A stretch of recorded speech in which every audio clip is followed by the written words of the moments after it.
disappointed in every one of you. I'm sorry, I didn't mean to offend you. I'm disappointed in every one of you. I kiss you on the mouth. No, I'm not cool with that. Just, I'm sorry. One more time. I'm disappointed in every one of you. I mean, I'm dealing with degenerate animals. I'm disappointed in every one of you. Disappointed in every one of you. All right, come on. Honestly, I can't do it, man. I'm disappointed in every one of you. Let me tell you why. It's gonna be all right, Nicky. Go ahead, shoot. He just killed a little fucking man. What are you going to do about it? You're happy because you got nothing. You don't got a thing. You're happy because you got nothing. You got nothing. I want to get out of this rat hole. I want to get online. I need BDA boxing.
Well. Welcome everybody to the Boxing Podcast, broadcasting to you live from the True North. It's a good friend, Mr. BDA, and I'm sure I'm glad. That's right, sure I'm glad that everybody could be on board for this one, fellas. In this episode, we've got a fantastic one for you. We're going to be covering everything that happened yesterday, last night, as it pertains to the fights via the zone.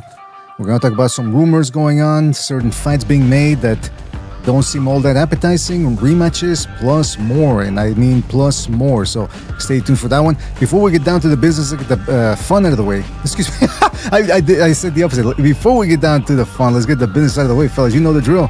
If you want to continue this gravy train rolling, you can donate via the Super Chat, buy me a coffee app, link in the description below.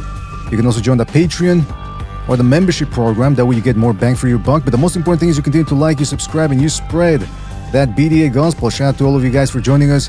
Let's get a big shout out to everybody out there. I'm talking about Who do we got here? We got Two Matador, the Zufaru, shout out to Carl, the Zufaru, Earl Stevens, shout out to Earl Bulbus, Miso Dionysian, Ben X, Jaime Raiden, Earl Stevens, Two Matador, Mars Deckard.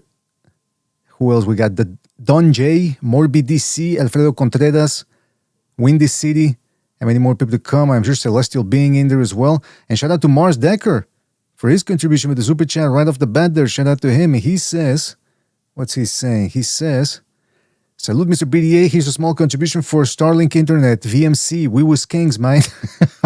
Well, we do appreciate it, man. That's for sure. We do appreciate it. And thank you for the, it certainly is going to go. I mean, I already bought a new, whatchamacallit. I don't even know what it's called. Not the modem. No, I think it is a modem. Anyway, going to be installing that real soon because for some reason in the last 2 weeks, this problem came back. So it's going to do something with location. That's what they always say, right?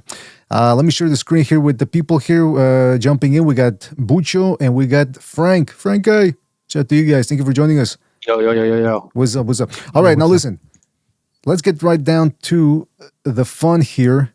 A lot going on yesterday. We had a big fight at 130 pounds between Emmanuel El Vaquero Navarrete taking on Eduardo Sugar Nuñez. A lot of people were expecting a good one. And kind of like the Valdez fight, it turned out to be entertaining but one-sided for Valdez. Valdez ended up TKOing Nuñez in the 11th round. Nuñez was taking a lot of facial damage, had one eye closed, and so the doctor decided to stop the fight. Navarrete improves to 40 wins, 2 losses, 1 draw, and 33 stoppages. Nuñez drops to 29-2 with 27 knockouts. Still a puncher, let me tell you. Although it didn't really help him out yesterday. Now, Nuñez, I got to tell you, one thing that surprised me in the 10th round, people are talking about stop the fight. The commentators are saying stop the fight. They even showed Chavez doing the Spanish commentary. Stop, he's screaming too, stop the fight. They're talking about Eddie Hearn imploring the officials to stop the fight. Nuñez goes back to his corner. What did his trainers tell him? You gotta throw everything. You gotta let your hands go. Like they're still talking about winning the fight. Like they're not even the thought of stopping the fight didn't enter their mind, and that's what I like, man. I mean, yeah, the guy was taking a savage beating, but this ain't a game for the faint of heart. Let me tell you, this is high end, high stakes sports, and so you can't just stop it like that because we have seen very good and epic comebacks in the past. Now, I want to give my thoughts before I let anybody go, man, because I don't want to prevaricate. Navarrete, you know me, I've been high on him I was high on him for a while. Then in the last 2-3 years, or 2.5 years, I started losing stock on him or removing my stock from Navarrete because he just wasn't taking the sport seriously. And they made a big deal about him being with a nutritionist, and he certainly appears slimmer in this one. And the combinations were on point. I mean, this dude has everything it takes to be a top 10 pound for pounder. He's got big wins. Remember, he came out of the scene, onto the scene by beating Isaac Dogbo. Now, people go, he's Isaac Dogbo. At the time, remember, Isaac Dogbo was on the verge of being a top 10 pound for pounder, and he was destroying people. And instead, Navarrete destroyed him. Beat the crap out of Pitufo Diaz, who gave Eduardo Nuñez hell in his last fight. Stopped Pitufo Diaz, Navarrete did. Then Navarrete beat up Joel Gonzalez, won the distance, but no one's been able to do that to Joel Gonzalez yet. Became the first man to stop Oscar Valdez. No one was able to do that before to him. And so he's got a whole bunch of wins. Even Ruben Villa was a good win. Who else am I missing? There's another win. Anyway, the point is this guy has a solid resume. He's got a hell of a punch. He strings together combos like no one really else does in the business anymore. One of the lost art. Everyone talks about defense. The lost art, it's combination punching. And he's got heavy hands, underrated defense, and even though he looked great yesterday, and I do mean great, I mean, he put on he got hit with a couple of shots, but they never seemed to shake him. But I don't know how far I'm willing to go on the Navarrete train anymore because he looked good in the Valdez rematch last year or in late 2024. And then against Charlie Suarez, he was beating Charlie Suarez, by the way. He had him hurt. He was getting the best of him, but he also struggled to make weight in that fight. So I don't know what to make of Navarrete. Is this going to be a case where he looks good this one and then he looks like shit in the next one? Excuse my language. I know it's Friday. So I should censor myself there. But I just don't know what to make of this. But again, he deserves props for the fight yesterday, although it's not that big a win or it's not the greatest win because, Nuñez did look bad against Pitufo Diaz. And that was a fight a lot of people, including myself, were expecting Nuñez was going to get a stoppage. So that's what I got. What do you guys think about that? What did you guys make of the fight yesterday? All right, let's do it. Somebody better go. All right, let's do it. One-sided. Somehow it was good, but it was one-sided. So I don't know how that works. The fight had its moments. There was action, but for the most part, it was a one-sided fight. So I don't know how to rank this fight. It was pretty okay. Well, were you disappointed with Nuñez? Oh, that's true. Yeah, I know he was getting tagged and he had to get through the those long arms of Navarrete, but talk about the approach that he had early on in the first 3 rounds. Well, he wasn't even moving his head. I mean, it's funny because you had Chavez there as a commentator, right, for the Spanish team, for TV Azteca or whatever. A guy who actually knew how to cut the distance, moving his head, get on the inside. This guy is just like, he wasn't even moving his head, so I was disappointed. But yeah, that's what I was asking you. Like, what do you think about his performance? But Nuñez performed well. The first 3 rounds, I understood the approach, I understood the logic, or the team Nuñez's logic of boxing. Because again, you can't go at Navarrete and beat him that way unless you have equal punching power as he does. And even then, like Valdez can crack with the left hook, and the right hand ain't too shabby either. Although that's not his money punch. And Navarrete just took those shots, shook him off. The only guy who's really been able to visibly hurt him was Liam, that New Zealand guy that dropped him. But then you see what happens with Navarrete is if you drop him, you better keep him down because he's going to come at you with those combos of his and not everybody can handle it.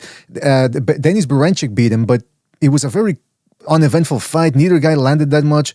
The only guy who really hurt the other guy was Navarrete hurt Beranchyk early in the fight, had him stumbling a little bit. But then thereafter, it was a very uneventful fight. So I understand their logic that is, hey, listen, I guess Navarrete, because he's so unorthodox and he's got horrible footwork coming forward when he's attacking, he tends to dip forward. Keep him off balance, keep moving. Ruben Villa tried it didn't work, although he did go the distance. Ended up getting dropped twice, but he went the distance. A guy like Valdez too used footwork later on in the fight to make it the distance in the first one. So I understand the logic, but Nuñez, that's not his game. And that's why you saw him go all out in the 4th round, because they realized, oh, shit, now you got to catch up to this dude because you just gave up 3 rounds. So I was disappointed in that one, but I understood why they did it. Frankie, what do you think of the fight?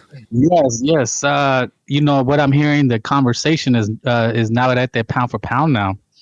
Look, I'm going to be controversial here, and I'd put him ahead of, is my mic too loud? You're right. You go. Davina for sure. Is that right? I got to, yeah, I mean, look, man. Ahead of who? Ahead of who? Davina Haney. Devin Haney. Where's he ranked, though? I don't bottom. I know some people got him as high as 6, and some people got him as low as 10. Right, but you're saying so he should be ahead if Haney's in the pound for pound list. Yeah, exactly. Some people still have Stanky Davis as pound for pound. There's people arguing online that Navarrete that we have recency bias because a lot of people are saying Navarrete should be pound for pound now. And they said if you have Haney and Stanky Davis in your pound for pound, you definitely have Davina. You definitely got to have Navarrete. I mean, interesting. I mean, he's a 3-division champion, no? Yes.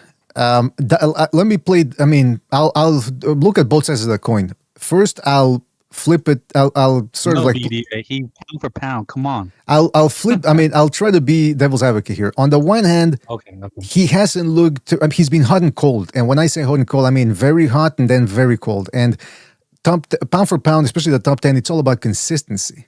The consistency of your performances. And he hasn't had that. Now, if I may say so, though, on the other hand, for the people that have Haney top 10 pound for pound in the bottom 10, Brian Norman Jr., the guy was unproven. Devin Haney said so himself. He said, I never even heard of you or any of your opponents. So, obviously they knew who Brian Norman was, but he let it slip that it was a calculated move. It was a perfect fight for Devin Haney because they knew that this dude, with a lot of hardcore fans, that they'd been impressed with his knockouts.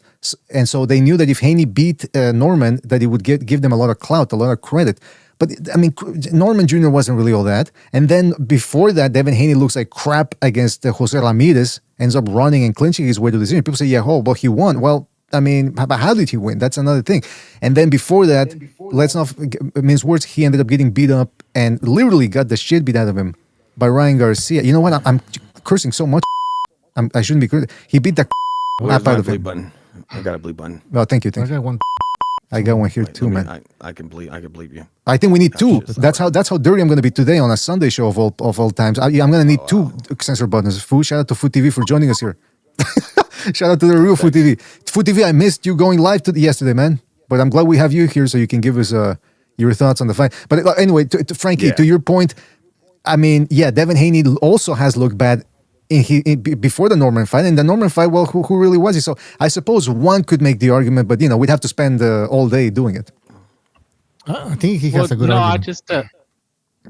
I'm just laying out the argument because I'm seeing it catch fire on social media because people still do have these guys like Tank Davis in their pound for pound. People that are supposed to be credible, and also pound for pound is also for me. I think a part of it is who you want to see. I mean, this guy is must see TV. Now I hear what you're saying. You're only as good as your last performance, and I'm a put egg on my face here. I picked against Navarrete just because. Oh, wait a minute. Well, what? No, I'm just adding a little commentary. Go ahead. Well, because we have a prediction league, and I seen everybody, so I like to be the contrarian, and I just threw my hat in there. Like I'm gonna just go for Nunez. But I mean, if people are saying, "Oh, I picked Navarrete," you can't base it on anything really, except you just thought he was, you didn't believe in Nunez because he did not look good. So, you know what though, Frank, right now, go ahead. Real quick, this is actually Nuñez too was a little overrated, just like Brian Norman was in a lot of ways.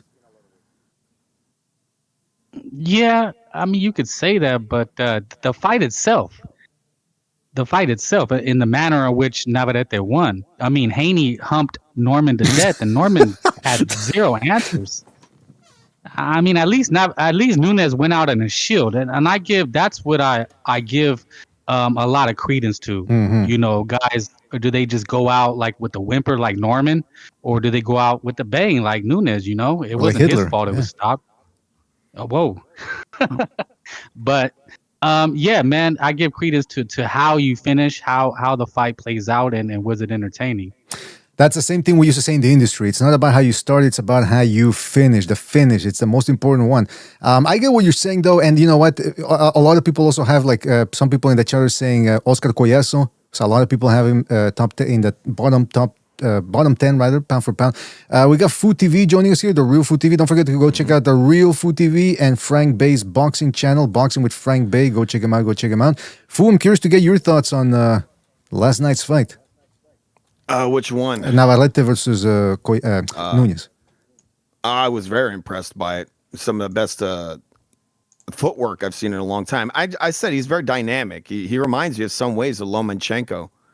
People might think that's funny, but yeah, the guy is pretty amazing to see. You want to say beautiful boxing? That's what that was.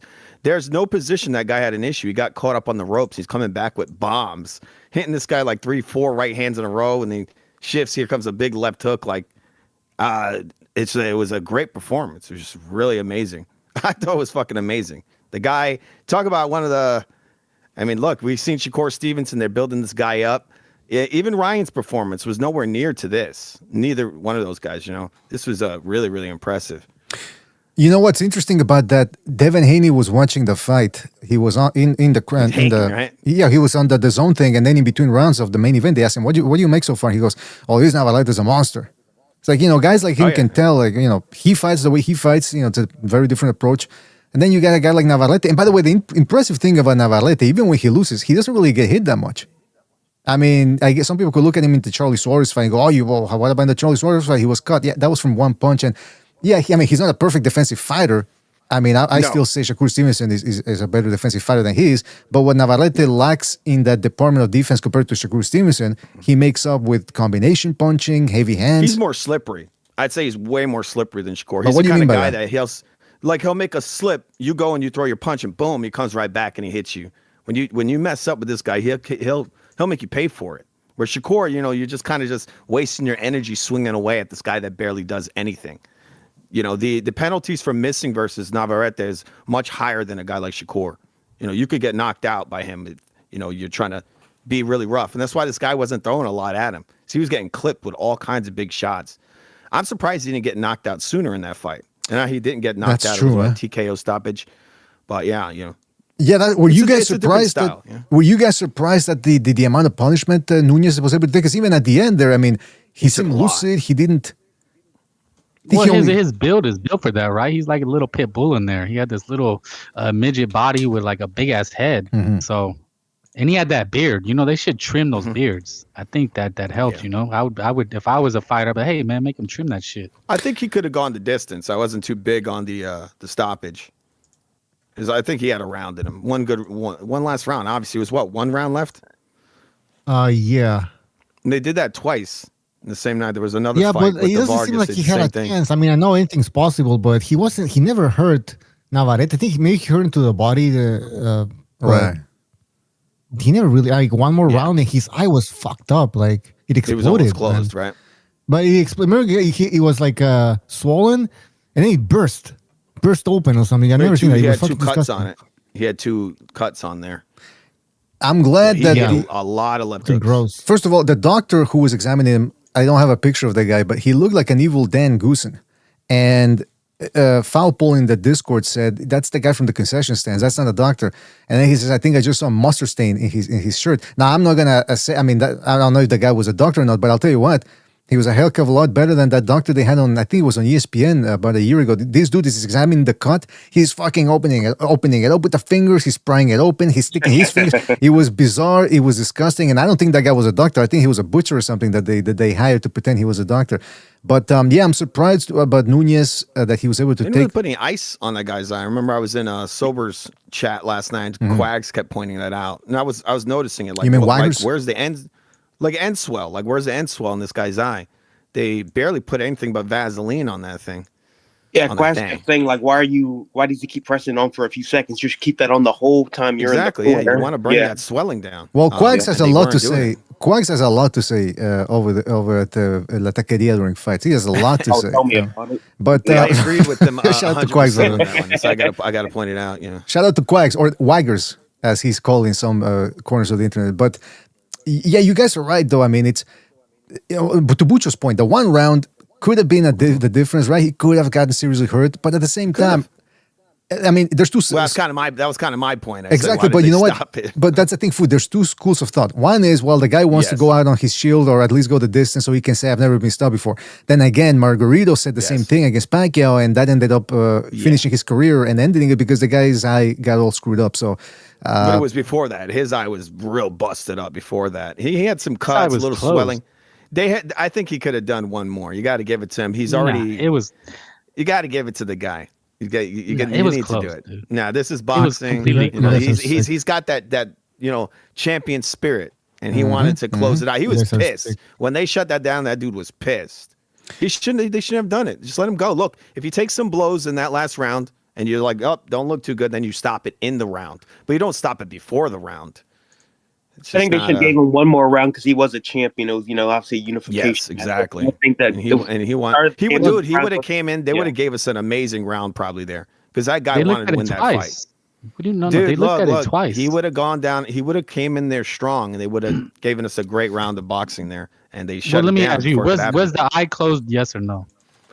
It was mostly Yeah, closed, but it was- it's a whatever. yes or But no why does- thing. Okay, Yeah, yeah, it it was doesn't fucked matter. up, man. It doesn't matter. He didn't. But who He could have gone one decides more. who deserves anything? Who deserves anything? I mean, the rules are the rules, right? This is because then we go back to Chavez against Taylor, Yeah. right? Like I was they gonna say, say oh well, that. he deserved to. Nobody deserves anything. Like either I mean, like, oh well, because he was a champion, give him another round. It's like, yeah, but he's all fucked up. So you mean to tell me if it was somebody else, yeah, you would have stopped it, but because it was No. Nuñez. Well, I think. Look, I'm gonna say this. I think if the fight was closer, like it was nip tuck, Exactly. then I'll let him go. Yeah, but he it would've was, gone it for was the already one knockout. sided. But we've seen before that fighters are down on the cards, way down, and they come in and knock the guy out. Right? We saw that. Well, Just that's recently like we saw. corner We somebody. saw what's his name? What's this guy's name? That's an anticlimactic way to We end saw up. Ball. We saw Ball a couple of weeks ago get laid out by a guy who was down on the cards. No. Right? Before it gets out of control, no. Am I tripping, or was there a Rocky movie when Rocky's eyes closed and he told his trainer to cut it? Did Yeah, that that's actually very- happen? Cut me, Mick. No, that you don't do that. That actually that screws up the. No, that's you leave. I mean, you're screwing up the eyelid. I mean, all infections. No, you don't. But I'm wondering if it actually happened in a real fight. That's where Rocky got it, or he made that up. I don't know. That's a good. What are they, wrestlers? Is that calling them something?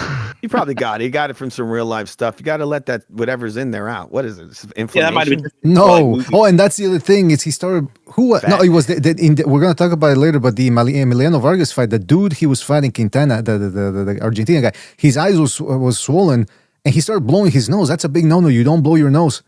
I forget the exact amount. I mean, yeah, and that dude was doing. I think I remember Jim explaining is that when you have that swelling, it itches, and you want to blow the nose. I mean, you can't help it. But then I think he said something about the pressure of the blood, and that closes the eye even more. It was disgusting, but yeah. Sometimes they get away with it. It actually doesn't close the eye, but other times they blow it and boom, instantly the eye just shuts, and it's like a big ball. I've seen it a bunch of times. Nick Ball.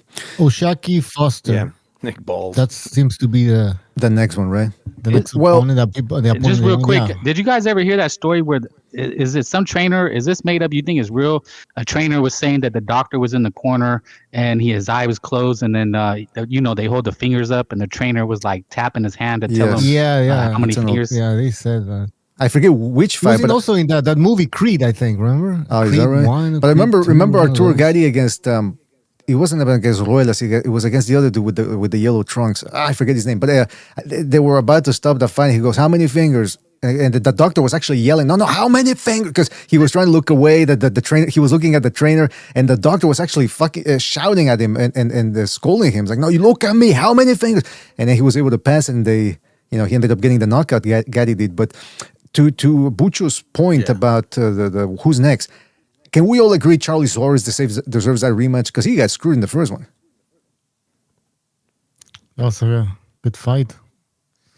But don't we want the Usyk Foster fight though?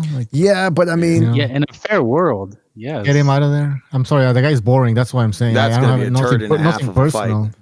Oh yeah, it is personal. He's wasting our time. That's another. I mean, he's not good for boxing. You know my motto, man. I'm here for the greater good.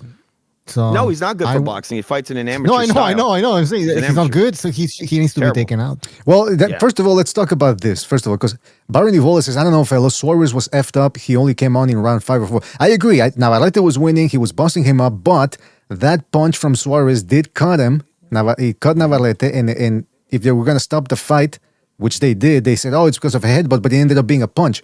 And the fact that they didn't overturn the decision completely, they just turned it into no contest. There's something fishy here. I don't like it, and my OCD is telling me we need to see a rematch. Now, as to before we continue on with that, I want to look at the rankings here because, and we looked at them the other day before the fight, though. But just to refresh people's memory, over at Ring TV, the 130-pound division.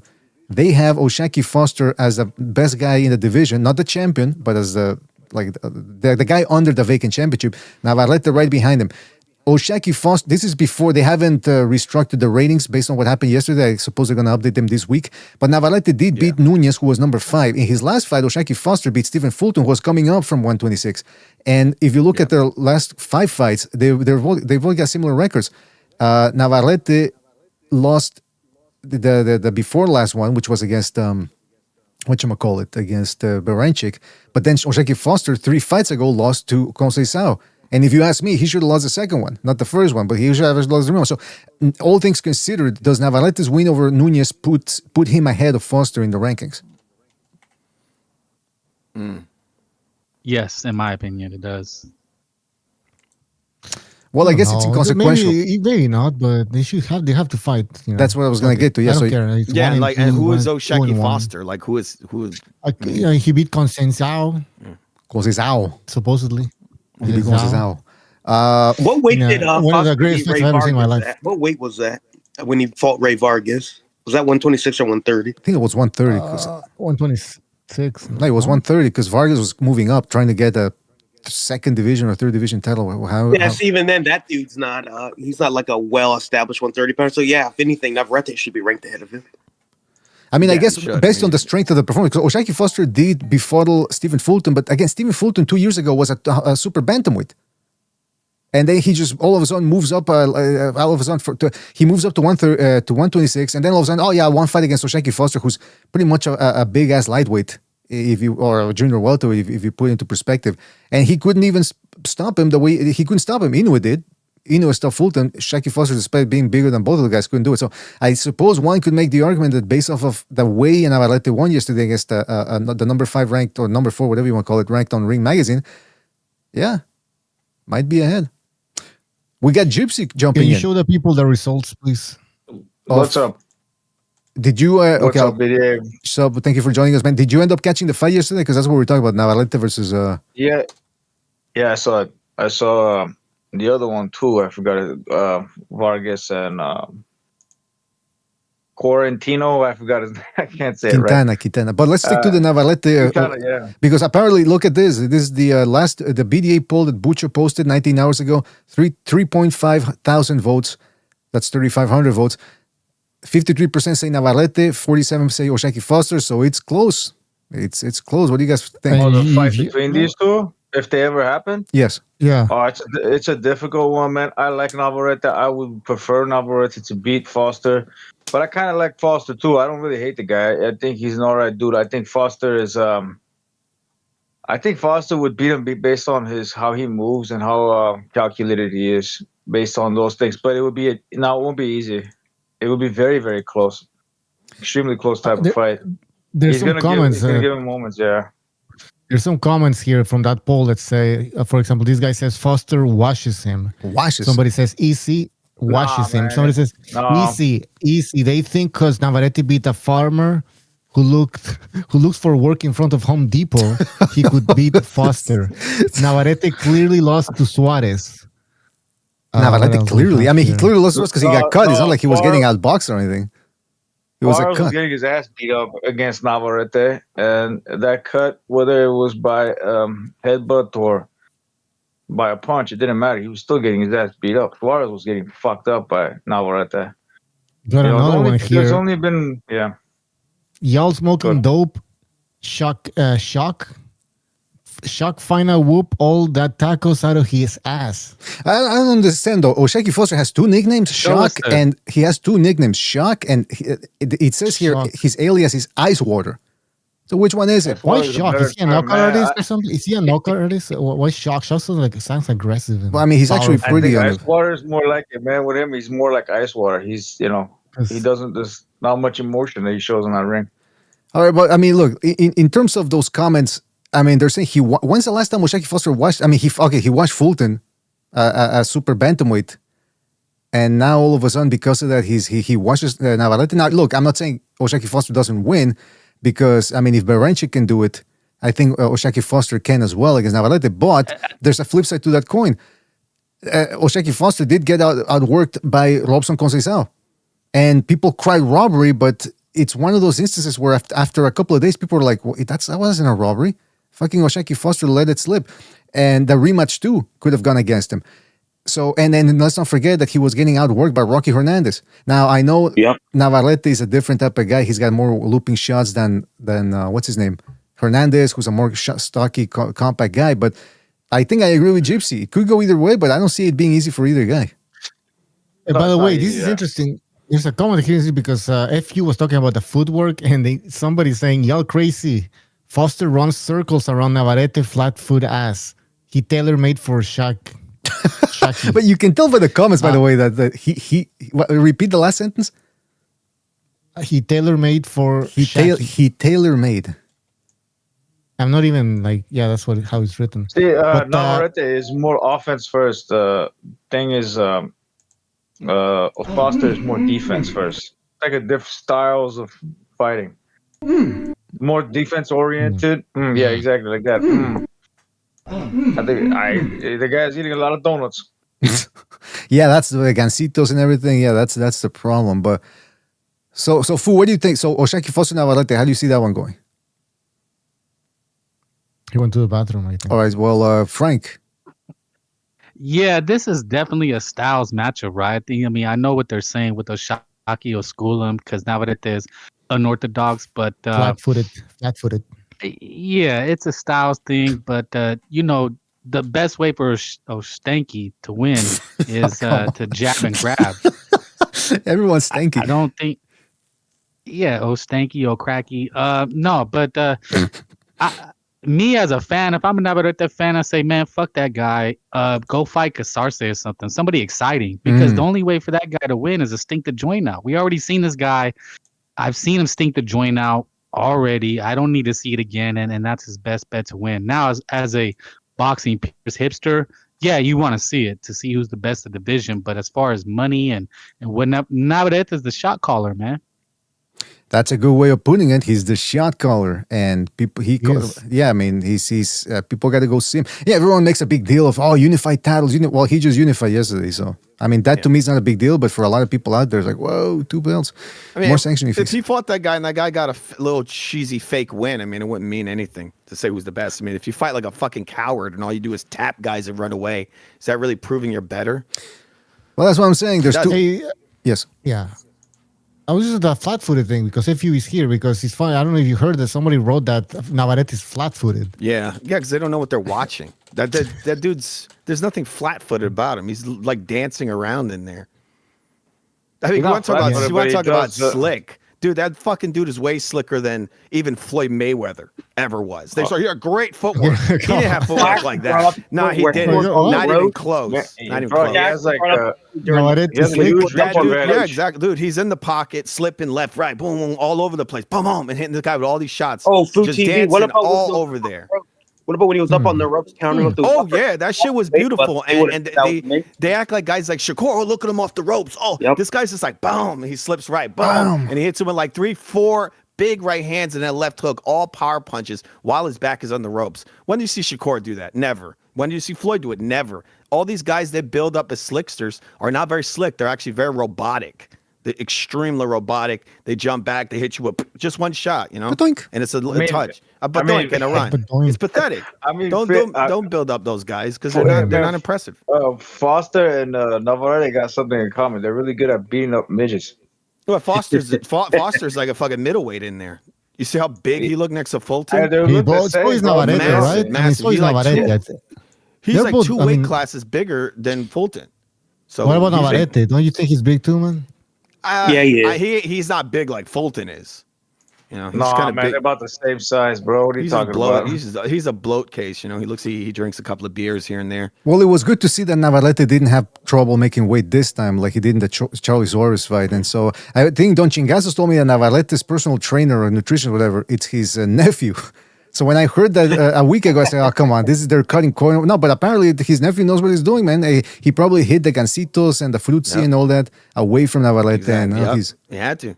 He had to, man. Yeah, but who knows if Navarrete, is Navarrete going to return to his old ways? Also, by the way, when is it? Next week? Man, I should check my schedule here. But the other titleist in this division, Jazza Dickens, or as Crazy Pride Lady calls him, Jazza Dixon, is going to be taking on Anthony Kachechi. I think 2 weeks from now or next week or whatever. But Jazza Dickens is in a bit of trouble because I don't know if you guys been living under a rock, but there's a whole lot of unrest right now in the Middle East. And Jazza Dickens lives in Dubai. And as you know, Dubai got hit there, or so, the U.S. military base in Dubai got hit or whatever. But something got hit over there. So they don't know if Dickens is going to be able to make it out of Dubai because they've grounded the planes. So who knows what's going to happen. But yeah, that's the other titleist. And Kachechi too, pretty good. I mean, he beat the crap out of Cordina. He beat Warrington, so if he beats Jazza Dixon, maybe Navarrete's in the future. Who knows? You should have bleeped that. Telling me, yeah, I'm going to be Dubai. I'm much rather see Dubai. Hold on. Dubai, yeah. Go ahead. Dubai. I'd much rather see Navarrete versus Kakachi than Oshaki Foster. Wait, is it Kakachi or Kachechi? Yeah, Kakachi. I thought it was Kasarski. Well, Kakachi sounds pretty, yeah. Japanese. Maybe, that's how first time I've ever heard it. It might be. That's a better. That's a more. I mean, I think we agree there are better fights for Navarrete, but somebody needs to take out Oshaki Foster. Yeah, you're right. He's boring. The hell? I like how he fights, man. I thought I like that calmness. He will bore the fuck out of us, that guy. Yeah, I mean, but Navarrete was a breath of fresh air, man, because since Matias versus Dalton Smith fight, and to a certain degree, Murdatai versus Andy Cruz, we needed something to really light the boxing world, fire a little bit. By the way, Kachechi is 37, geez, Luis, and Jazza Dixon is 34, so none of those guys have... Can I just Yeah, the bring last up? time I heard about Jazza Dickens is when Rigondeaux fought him, so that was years ago. Oh, jeez, Louise. I want to bring up something that I saw a tweet that somebody said, "Oh, these Mexicans have chins," and then there were some comments saying like, "Oh, this is how they want Shakur and Haney to fight." No defense. No defense. Would you say this fight was? What's Guys, the do skill? you guys find that Actually this fight boxing? lacked skills and defense? Well, that's what I'm just bringing it up. What do you guys think extreme about that? skill. The guy can punch from many different directions, many positions. So that's Yeah, they're not no, used the to guy. guys That's what throwing you call a dynamic puncher. These guys like Shakur, they have to be in very specific positions in order to hit you with something. It's always the same setups every time. To me, It's it's, like a it's robot. about risk as well. I Yeah, mean, it risk. When you try to in anything, you watch basketball. You want to see them lay up like the NWBA. You want to see 360 windmill dunks. You know, it's a risk. You're gonna take a risk. And baseball, you want to hit a home run, you gotta swing a little bit harder. You can dink and dunk it.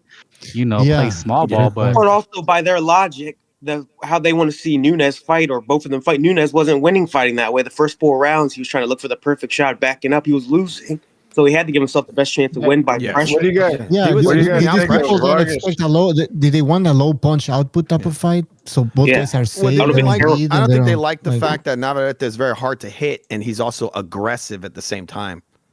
This guy had most of Right, his, you're right, because he wasn't getting bleeding and everything. Go ahead. No, he was coming forward aggressive and just slipping, and this guy could barely touch him.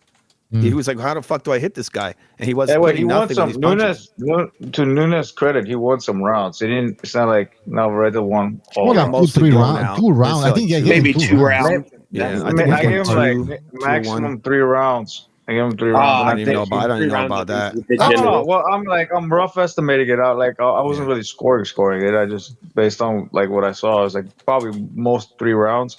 Yeah, But he could have survived. Someone told me he could have survived all and he's 12. clinching. He kept clinching. You know, Well, he was digging to the body a lot more than anything else, and that he was thinking it kind of was phasing Navarrete for the body. The body shots were kind of phasing him. Oh, yeah, he soft He wouldn't. Yeah, he wasn't showing it. He was showing it, but he wasn't trying to show that it was actually that detrimental. That But dude's it cool was as a actually cucumber. well, can I You say see something on here? the ropes, there's no. If I may say something, I remember after the Valdez Navarrete, the first one, the commentators were talking about, well, war, it's a war. Oh my God, what a Mexican shit. You know, Tim Bradley's like, give it to us, baby. It's like, because they had an exchange in the last 10 seconds of one round.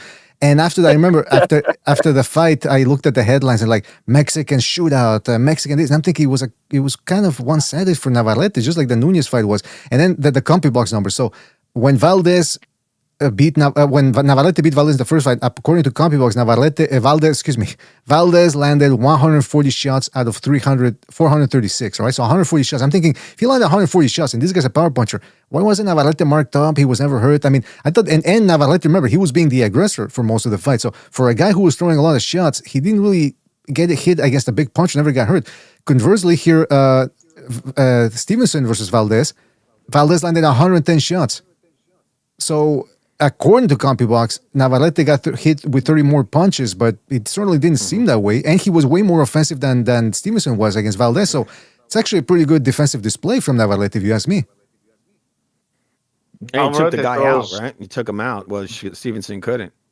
Well, that was in the rematch. Yeah. Navarrete throws a lot more punches than advertised. I mean, he's better than Stevenson. That's why. Like whatever punches that they had for this fight, they had like I don't know, some ridiculous number. You had to times 2 that, then that would have made sense. You had to put times 2 because that's how many punches he throws. He throws a lot of punches now. In almost every single fight I've seen him. Maybe like in the beginning of his career, he was like beginning of his career, he was more like conservative in the first few rounds. He was trying to figure his opponent out, but now it's like everybody he goes in with, he just pretty much starts the wrecking show. Well, listen, he was on that guy's ass from the very beginning. As soon as the bell hit, he was right on him. I mean, I think it's safe to say Navarrete has been underrated for a while now, but now it remains to be seen if he can stay on the straight and narrow. We're going to come back to this fight, but I see we got sober because we got to move on here to the next subject, but I see we got sober. So you want to give us your thoughts on Navarrete Nuñez? Please, before we move on. Fucking Navarrete, bro. He's the ultimate Indio, bro. I keep wanting him to lose, and he keeps fucking winning. You doubted him. He doesn't get hurt. He doesn't slow down. He fucking, he's he doesn't get cut, he doesn't swell up. Yeah, man. Hey, Sobers, why don't you jump on the he's a team tough for? Indio. Why don't you jump on the team and come in for the big win? Why don't you do that? Say that again. Stop Jump doubting him. Jump on the team and come on in for the big win. Now, but you know what? Now, Sobers has said before that the reason he doesn't like him, and I quote, he said, Navarrete is too dark for me. And I said, well, that's not a reason to hate the guy. I mean, you can If still... he fights Shaki Foster, if he fights, what's the other dude who came up recently? The one who got a robbery, Brandon Ford. Oh, yeah, Raymond Ford. I got him. Oh, that's Raymond Ford. There we go. Yeah. That's what I wanted to mention, though. Raymond Ford and Oshaki Foster were going at it a year and a half ago on Twitter, something awful. And I think they resumed hostilities, like Iran versus Israel. They resumed hostilities, I think, a couple of weeks ago. And so they mentioned in the DAZN broadcast that they might fight each other. So the perfect scenario, just to tie things up, would be Navarrete versus Suarez, the rematch, Oshaki Foster versus Raymond Ford, and then the winners take on each other. That could work. Yeah, I'm with it. But then again, like Butcher said, why you go through all of that? Maybe why not just go straight to Oshaki Foster Navarrete and do it for the Ring Magazine Championship? Or the Ring Magazine lately. Yeah, I actually would have preferred that. That sounds like a much better idea. There you go. So we got options, people. Oshaki Foster already mentioned it before. Why is he acting stupid now? You know, when shit gets real. They always do that. When they see the guys... Raymond Ford, fuck that. When they see the guys a great performance, that's when they start saying, nah, I changed my mind. That's how great they are, you know? Indian givers. These guys are real great fighters. They see a guy as a great performance. They love to fight him when they come off of a bad performance or a loss. And no, I'll fight him. Yo, guys, is it me or does Vargas look like a Disney character? Well, I was going to say, let's move on to that one. Yeah, we got on the undercard. We'll get back to Navarrete. We have time if we miss something. Emiliano Vargas coming up with a win against Agustin Ezequiel Quintana, TKO in the 9th round. Emiliano Vargas improves to 17-0 with 14 knockouts. Quintana drops to 22 wins, 3 losses, 1 draw. And, you know, he outworked Quintana, who seemed very tricky in there early on. He had a high guard. He was landing some counter shots. At some point, he was pressuring Vargas, and you started thinking, well, Vargas is throwing everything with a lot of conviction. Every punch he throws, there's got power on it. Is he going to be able to, to go the distance? Should he pace himself? And sure enough, he ended up beating Quintana up. Quintana had a lot of facial damage, and Vargas really went for it, which I liked. Of course, there's still a couple of more things that he needs to tidy up, like, fire a couple of more throwaway shots. I like that he didn't overlook the body work. He went to the body. When the guy put up the earmuffs, he's like, all right, let me beat you up to the body. There were some times where he got hit with some dumb stuff because he didn't bring his hands back up. But other than that, a lot of people were saying, oh, this guy's overhyped. I don't see a lot of people overhyping him other than the networks, and that's their job. I don't see that many boxing fans saying, yeah, this guy's a future. He looks like a solid prospect, but nothing really wowie yet, quite yet. Guys, what did you make of his performance yesterday? No, I thought it was impressive. I thought it was a good performance. Yeah. It was good. He needs a fight. He needs to fight guys like this, Argentinians, They're like Mexicans. They try to bring him up to beat him up, but they're sneakily tough and they can fight. That dude's very crafty, strong. He needs fights. He needs fights like that, bro. He needs fights like that. It was very good, man. The performance was good. I think he's got a future. I think he needs to get his defensive aspects a little bit more tweaked up. But he has a shot of being something like Ryan Garcia. He's got skill, man. He got like Ryan Garcia is somebody, but you know what I mean. But it's fucking thing is he has a shot to be very popular, a star. I can see that happening with Vargas. Mm-hmm. If he can show up and win the fights, then yeah, he can be really big. That's true. He already has a name with his dad, so he already got connections in the business, and he'll be able to make big fights. You know what I mean? He'll be an ASAP. By the way, did anyone manage to? Because people were saying, well, is he good because of his father or in spite of him? I don't know. Can he understand what Fernando Vargas Sr. says in the corner? Because they were talking to him in between the rounds with the DAZN thing, with the microphone, and I couldn't really understand what he was saying. It's a thing, man. You understand your relatives, but other people can't. Yeah, that's a good point. Now, like you guys were saying, Vargas does have those good, like they call it the BDA matinee looks. So he could be a star based off of that. But hold on, who hasn't talked about Vargas? Frank or Bucho or Yeah. Yeah. Well, I mean, all when I see this guy is cha-ching. I mean, this guy's gonna print. He's gonna print money if you can maneuver him the right way. Like let's be honest, man. In boxing, a lot of it's how you maneuver. It's the chessboard. like Abba Zaba Mason. I'm gonna steal that from Sobers. I mean, they managed to get him the title. You know, last night in the broadcast, they're talking about, oh, is he ready for a title? It's like, look, man, when you have a guy that can print money like this, you move him carefully. I know boxing heads don't like to hear that, but I think Gypsy said it. This guy's on a collision course in a perfect world with Ryan Garcia in a year or two, a mega bout that surpasses Shakir Twitterson, Davina Hankey. Imagine that bout. Whoa. So yeah, I think he is good, but you have to be careful. That's all. Yeah, and also I just wanted to say, like, Emiliano Vargas is 21 years old. I don't know what people are expecting him to look like at this age. They've stepped him up just a little bit. And so many other fighters that we see, they would go into survivor mode instead of we see him getting on the inside, trading with him, finding his way to sink in shots. I thought it was a really good, entertaining fight. I don't know what people were expecting to see. That's something you don't see from a lot of prospects nowadays. The guy who was fighting was good. You could tell he had some skills. That guy wasn't a pushover. You know, a lot of other fighters, they would have never paired him up with a dude like that. That dude, not only could he punch, but he had some craft to his game. He was very good. Katana was very good. Katana probably won like 4 rounds at least, but he was getting better at the end. And I think, but I think the stoppage was too premature. I think should have let it go a little bit longer. That's a good point. That's a good point. They could have let it go a little bit more, a little bit. I mean, that was in the last round. It was 1 round left, so just like the main event. Okay. On that, can I say I don't understand the controversy because it was his corner that wanted to stop it, and the ref was over. What it looked like to me is the corner. I swear, unless someone wants to correct me, I could have been wrong. It was his corner that wanted to stop it. I thought it was, but I don't think it was. I think let me finish. Nuñez, bro. Let me finish and tell me if I'm wrong. And the ref was overhearing that. So the ref, after hearing them keep saying that, that's when the ref went and stopped it. I saw the other team waving a towel in there, and I thought it was the corner. I mean, the guy got up really pissed, and I didn't see them having any discussion. You would have seen him angry, you know, like in the corner when they're discussing this, but I didn't see any of that. He was. The corner was after they stopped it. Oh, you mean while they were saying it? You're saying Katana didn't resist? He would have been angry, like if they were talking about that, but he wasn't. You could tell he was surprised when they just stopped it like that.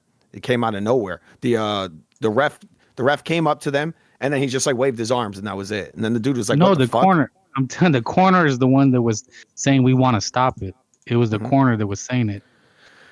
Oh, did you hear them in the telecast? I remember Nunez's fight was like that. I saw Julio Cesar Chavez over there yelling it out and stuff, and even Eddie Hearn for Nuñez, but I didn't see that for Katana. Yeah, I didn't see it. Katana. Maybe it happened. I just didn't see it. Katana. He's like a katana blade. Katana. But I was gonna say. Yeah, but then Katana was doing the most though. In the first round, he was making all these roll faces. He made himself look bad. Yeah, that's it's Kitana in the first round of Mortal Kombat. Kitana. You know what though? By the way, Fu mentioned the towel. There was a video that came up on Twitter the other day. It's a doctor explaining when you take a shower and you leave the towel wet, it forms bacteria, and people are like, "Oh my God, bacteria!" I'm thinking, doesn't everything have bacteria? We have bacteria on our skins, and I mean, it's not everybody, not all types of bacteria on everything, bro. Exactly. Yeah. I mean, come on, get a little dirty. Get right with getting dirty. Yeah, wasn't there a famous movie star that tried to have his? Was it Rockefeller? Was that the guy? Rockefeller. He tried to have his whole house. Oh, you're talking about what the airplane guy? Fuck. Yeah.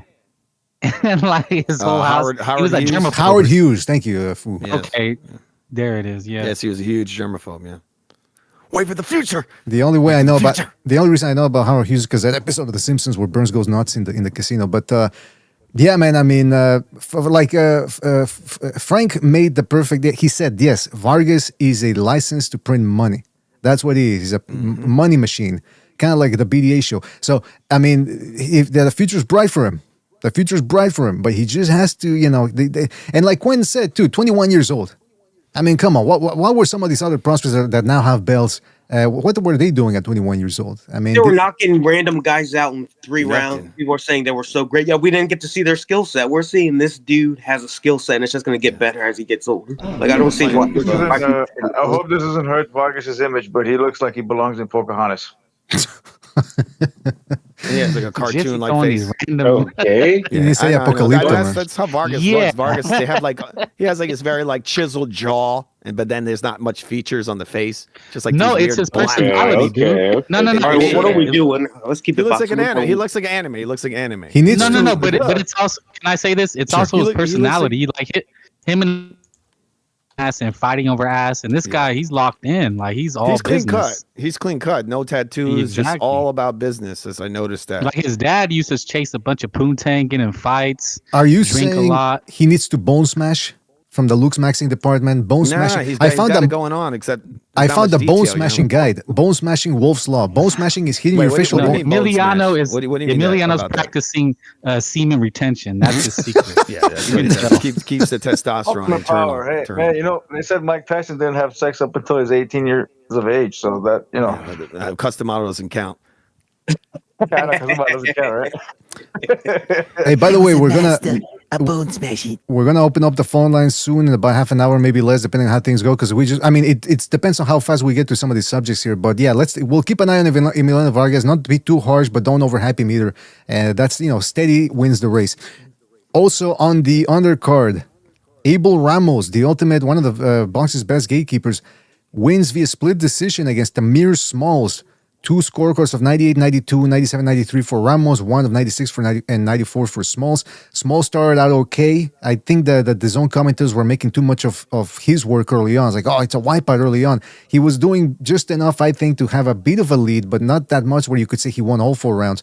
Then Abel Ramos, who you could tell was biding his time, ended up upping the pace, body shots. He ended up hurting Smalls. Explosivity. A lot of by the way, that's a real word. I looked it up. It is a real word. So Kodo was right and I was wrong. I know, right? Fucking what's the name make us look stupid? Like Yo Kodo? Yeah. Now I wonder if because I also make fun of Emil Stewart for saying crispy punches. But hey, maybe that actually applies to punches. You never know. It sounds a bit like a racial slur. No, whatever. I'm not even gonna touch that one. But so Abel Ramos ends up winning. Guys, what did you think of the early rounds? Was Smalls really winning those rounds? And what do you think about Abel Ramos being able to sneak in there with a win? It shouldn't have been a split decision. He's They all were right. gonna rob the Mexican, bro. The hard working just comes up to work with his shovel and his lunchbox. Just comes to work and always trying to rob him, bro. Always trying to rob him. Like it's East Oakland. Yeah, bro. He just trying to do his little construction job. You know, he got his lawnmower. Dude's trying to snatch everything out the back of the truck while he's out there talking to the customers. Oh shit. Look, man, this is why you need like real boxing judges and then figure skating judges. Because Tamir Smalls, I mean, if you look at it like figure skating, he had all the looks. They were calling him the Viper Vernon Forrest with the long jab, slick, and Abel kept pushing forward, and he just outgritted him. He out hustled him. Smalls looked like a bum. Ah, come on. I mean, He not looked like that. a bum at that. But like for real, like Ramos had it figured out. I don't know what round, but I caught that fight like in the 4th round. But every round that I saw from the 4th round to the 10th round, he was beating his ass up. I mean, that was not a compared. I assumed that the third That's 3 what I'm rounds. saying, bro. It shouldn't even been a split decision. I was trying to rob him, boys, bro. Hey, by the way, that's another loss for Ennis, the Team Ennis team. What? Ennis is the second worst boxing coach in all of boxing. The Anus team. Then Anus. No, but I was gonna. I get a sensory guy. No, but I was gonna say though. I do him late too. I bleep him out late. From the Ennis perspective, yeah, people were talking about on the Discord that now Abel Ramos beat Smalls, who was trained by Bozy Ennis, who's Gerani's uncle. Then a couple of weeks ago, Murataya, or Muratata, as Gypsy calls him, Murataya beats Cruz, Andy Cruz, that is, who is also trained by Bozy Ennis. And then a couple of weeks before that, late last year, Oshaki Foster beats Stephen Fulton, who's also trained by Bozy Ennis. So Bozy Ennis isn't having that great a year. And if Ortiz and Geron Ennis end up fighting this year, could be trouble. The way he's record. For how many fights did he train them for? That's a good point. That's a good question, right? Well, it looked like Bozy Ennis was like a second in there. Bozy Ennis wasn't the main trainer. He's not a great. was like He's a not a great second. trainer. I don't feel like his son is kind of not very good. He's never impressed me at all. He's never But look, impressed me. with that guy Smalls, I mean, they were trying to fast track him. I mean, look, a guy like that, you could tell needs work. But look, man, we got to be honest. The litmus test is a tough Mexican. It's been that way since since BDA started watching boxing. Now wait a minute. That was recent. Like 5 years ago. 5 years ago, he was just he was getting the information from other people. I mean, these guys, they look the part. He's got You know, earpiece. and they just they sell you this guy. Oh, he's slick. But you could see from the very outset, he was punching off the back foot. Mm-hmm. It was like he was punching while backing up. And that's when people watch boxing. You got to see when you get these slick guys, and you see he don't want to. You could tell from the very get he didn't want to engage. It was These guys are obvious. so slick that they need to run the whole fight. It's very slick. Smalls was not slick at all, bro. Smalls was like trying to reach with his jab the entire night, bro. It's horrible. That part you're right. But the commentators, they keep trying to tell you that he's being slick. That's what I'm trying to disseminate between. Smalls' punch output was anybody that's brown. Smalls' punch output was too small. But you know what though? It is interesting that for what Frank was saying, that Smalls was punching off the back seat, meaning he was trying to, his back leg was already up when he was throwing the punch because he wanted to get out of the way as fast as he could, which I understand because Abel Ramos is a big puncher, but Abel Ramos is, and I'm glad Sergio Mora used that word, the gatekeeper, because he's a perennial gatekeeper. He's a classic example rather of a gatekeeper because he's not the fastest, he's not the best technically, although he did improve his defense. That's the other thing, I was surprised with his defense. He was rolling with the shots from Smalls.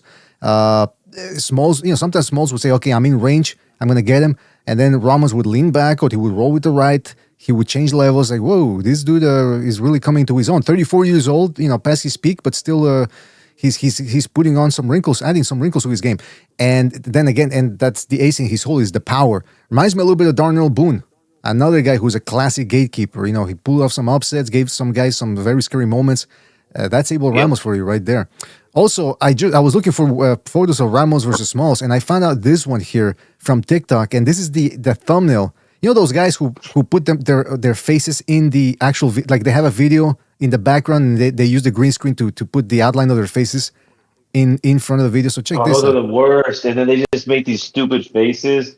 Well, look at this one. Like they're adding something to the video, just opening their mouths like, Oh yeah, that's finger up like, listen up. But yeah, this dude, I saw this one and I'm thinking, what is this? Look at this. It looks like remember in Total Recall Cueto, the guy who had an alien growing out of his chest? That's what it looks like here. It looks like the guy's coming out of the chest. Look at that. I thought his name was Quado. Yeah, when they do that kind of shit, all I think of them as like, I think of them as homosexuals when I see that shit. Open your mind. Wait. A little greasy baby. I mean, if I had an editor, I would definitely tell him not to do that, bro. Like, do not follow these fucking homosexuals. He looks like Chucky a Don't little put me up with it like that. See you at the party, Richter. Yeah, that's the party, Victor. Look at that. I mean, it looks like could he have chosen? Because when you put a video on I TikTok, don't have no kids. Remember that black dude? Oh shit, man! You got me. I ain't got no kids. What was the guy's name? What was his name? That character? oh, I forget, man. The guy with the Remember alien he arm kills there. him? Yeah, Maybe he kills him with the drill. yeah. That was one of the first parts. Man. He's like, hey, Danny, screw you. Screw you! I like too how there's the deformed guy at the bar, and he goes, "You got a lot of nerve showing your face around here." And then the owner goes, "You look who's talking." His face is It's messed up. Was that movie with the three-titted bitch? Yeah, that's all the you one. remember. Yeah, the midget. He's yeah. like, that's like the only thing he remembers. Of course, that's who Gypsy remembers, right? The Of course I would, bro. Like, I What about- when I was a young 2 weeks. 2 I enjoyed it. weeks. I don't know where to go, man. I don't want to put my mouth there. There's 3 of them. Whoa. It's good to have 3 options. tits. It's good to have options. That's all I'll Yeah. say. By the way, You only have one mouth. Only one. oh man, hey, I that's mean, a good point. 3 months for 3 tits. You know what I can do with 2? I just put them together and I just nibble. Oh God. This All guy right, what's looks going on detailed. here, man? What's going on? What the hell is this guy? doing out here? I asked you. You ever heard of a motorboat before? You pervert. What kind of a show are you guys putting on here today? All right, shout out Oh, nice. to Not Pacino. Shout out to Rooster Tiger Karate. Whoa, heck of a name right there. Rooster Tiger Karate, who says Mora is the biggest sellout. Probably works for ICE. Why is he a Make me snort a sellout? little, right? What? Why is he a sellout? He said Shane Mosley was his hero, so maybe that's what he means. I don't know. Yeah, well, He always Sergio goes Mora for the- loves he always slick goes for the fighters back with no foot guy. power. Yeah. Yeah, he's always going to do that. I don't think that's him selling out. He just, he sees guys that fight like him and he's biased. Well, that's what was funny yesterday because in the beginning, in the early rounds of the Smalls versus Ramos fight, the people started booing, and then Chris Mannix goes to Mora. Mora, people used to boo you all the time. How do you handle the booing during your fights? Like, you just threw him under the buzzer. Hey, he used to be a piece of shit. People wanted to kill you because you were so boring. You fought like a real piece of shit. How did you manage the booing? But so shout out to Rooster Tiger Karate. I don't know exactly if Morris is a sellout, but he's from California. Which part of California? Maybe he's too Hollywood now. I don't know. Be that as it may, that's what we've got so far there. So those were some good fights yesterday. Very interesting. Now, moving on here, this is one of the biggest stories that happened on Friday, which was that they announced Alexander Usyk's next fight, the great Alexander Usyk, and he's going to be taking on, what's his name? Rico Verhoeven? Or Paul Verhoeven? No, what's his name? Yeah. Rico Verhoeven. Yeah, Verhoeven. Verhoeven, Did Legendary. you call him the pulverizer? Verhoeven. Wow. Legendary kickboxer. Well, you know what? I hate calling guys by their first names, but I'm going to do it. I make certain exceptions. Rico, like Starship Troopers. Hey, Rico. So we're going to call him Rico for now. Verhoeven. Yeah, that's usually what they use. Like in the posters, they say Rico. Like the guy who wrote the book, Verhoeven. Verhoeven, there you go. Rico Verhoeven looks like he Verhoeven, belongs to Scarface, man. He has that image. Was that? He looked like he belonged in Scarface, Who does? the movie. Rico Verhoeven, man. Is that right? He got that image. He looks like, he's a dope. He's a good guy. He's a great kickboxer, but he don't belong there with Usyk in the boxing ring, When bro. I saw it for the first time, I thought people were kidding around. I thought that was Sergio Martinez. Yeah, he's come back. He's more juiced than ever. He looks like a haggard Sergio Martinez. But anyway, the big deal is that this is going to be for the WBC Championship, even though Verhoeven only has one fight as a professional boxer. It's going to be taking place in Egypt next to the pyramids or something. I don't know if aliens are going to come down. That's when they're going to do disclosure. But a lot of people are complaining about this fight, Weird. myself included. Was that? Kind of weird. Kind of weird, How yeah. much of a joke these sanctioning That's the bodies big are. news. That's what Usyk was saying. That's why I said these nuts, because that's the big. They're gonna get what do you call it? Abducted. Oh, I knew it. I knew it too. Yeah. Project Bluebeam coming into fruition. When is that fight? May the something. There's this poster too from. I don't know what they're thinking here, but they're trying to make a big deal out of it. No one's excited for this fight. Yeah, May the 23rd in Giza, Egypt. Now listen, I'll say this. If Usyk fights Caballel this year, and this is just a money fight for him, I wouldn't mind this fight too much. And if indeed there is a guarantee that he fights someone good later this year, because it reminds me of when Canelo fought Yigit. Remember that in 2021, early in 2021, people were complaining up and down. Oh my God, he's fighting Yigit. What did Yigit do to deserve a title shot? Which I agreed, and that's why I'm against the sanctioning bodies, because they give you these shitty mandatories. But then what did he do the rest of the year? He fought Billy Joe Saunders and Caleb Plant. So if Usyk does something similar, okay, I'm okay with him fighting this Rico guy. But not everybody's happy with this. Naji from Cigar Talk put up a couple of tweets. One of which is the following: I'm not seeing enough duck emojis and memes. Boxing Twitter, y'all took PTO today. I don't know what PTO is. Is that some sort of like lean? Because his name ain't Tyson Fury. That's the reason why. Hold on, what- Paid time off, yeah. Everyone's talking at the same time. PTO, what is that, Quentin? Paid time off. Oh, paid time off. Okay, and then he was saying that there's Naji was saying that there's double standards and y'all don't keep the same energy. And I said I had two things to say about that. First of all, I'm seeing plenty of people complaining. I guess he wants everybody to complain. This is how it is on the internet. There's people that complain, and then there's people that defend the decision that a certain fighter made. There's people that were defending what's his name? Davis versus Paul, and they were saying, LOL, Paul, y'all see why Davis is the biggest star in boxing right now. He's getting that back. He said he never cared about the belts. They were trying to justify it. So this dude, Naji, it seems to me like he wants everybody to be on board against Usyk. But the other thing is, interestingly enough, and Sobers probably remembers this because we did a morning show last summer, and it was after Davis went nuts, Keyshawn Davis, that is. or more nuts than usual, rather, and blew the weight and all that. And Naji said on Twitter, he said, "Man, I hate this situation for Keyshawn."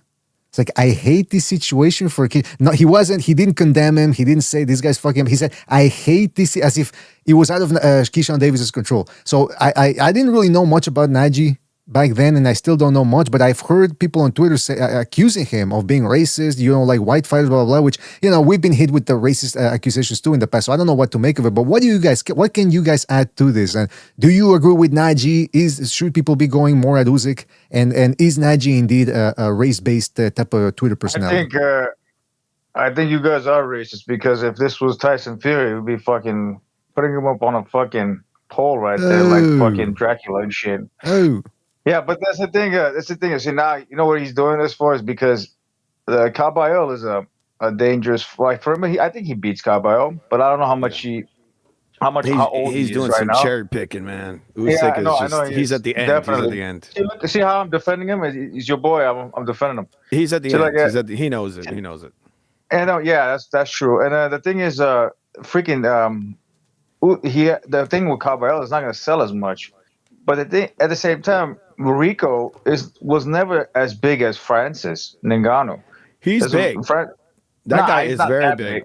Yes, he is. He's big. Yeah, but he's not like is a Francis, very bro. big K1 fighter. He's probably bigger than Francis. No. I'm not talking about size. No, I mean like popularity. Popularity. Yeah. He's. And then I think he's more of a kicker than anything else. He doesn't he's really a throw kickboxer. He actually can punch like a truck too. He's a big. He puncher. can, but he's not like Francis was primarily like with his hands. He's not on that level. Like Verhoeven, this guy is a real high level kickboxer. Like Francis is just kind of a bum compared to that guy. This is why this is kind of a mismatch for. This guy's very high level a kickboxer. But I mean, why is Usyk fighting He's gonna get fucked up, man. Anyways, all right, he's gonna get destroyed by Usyk. But do you guys think? Go ahead.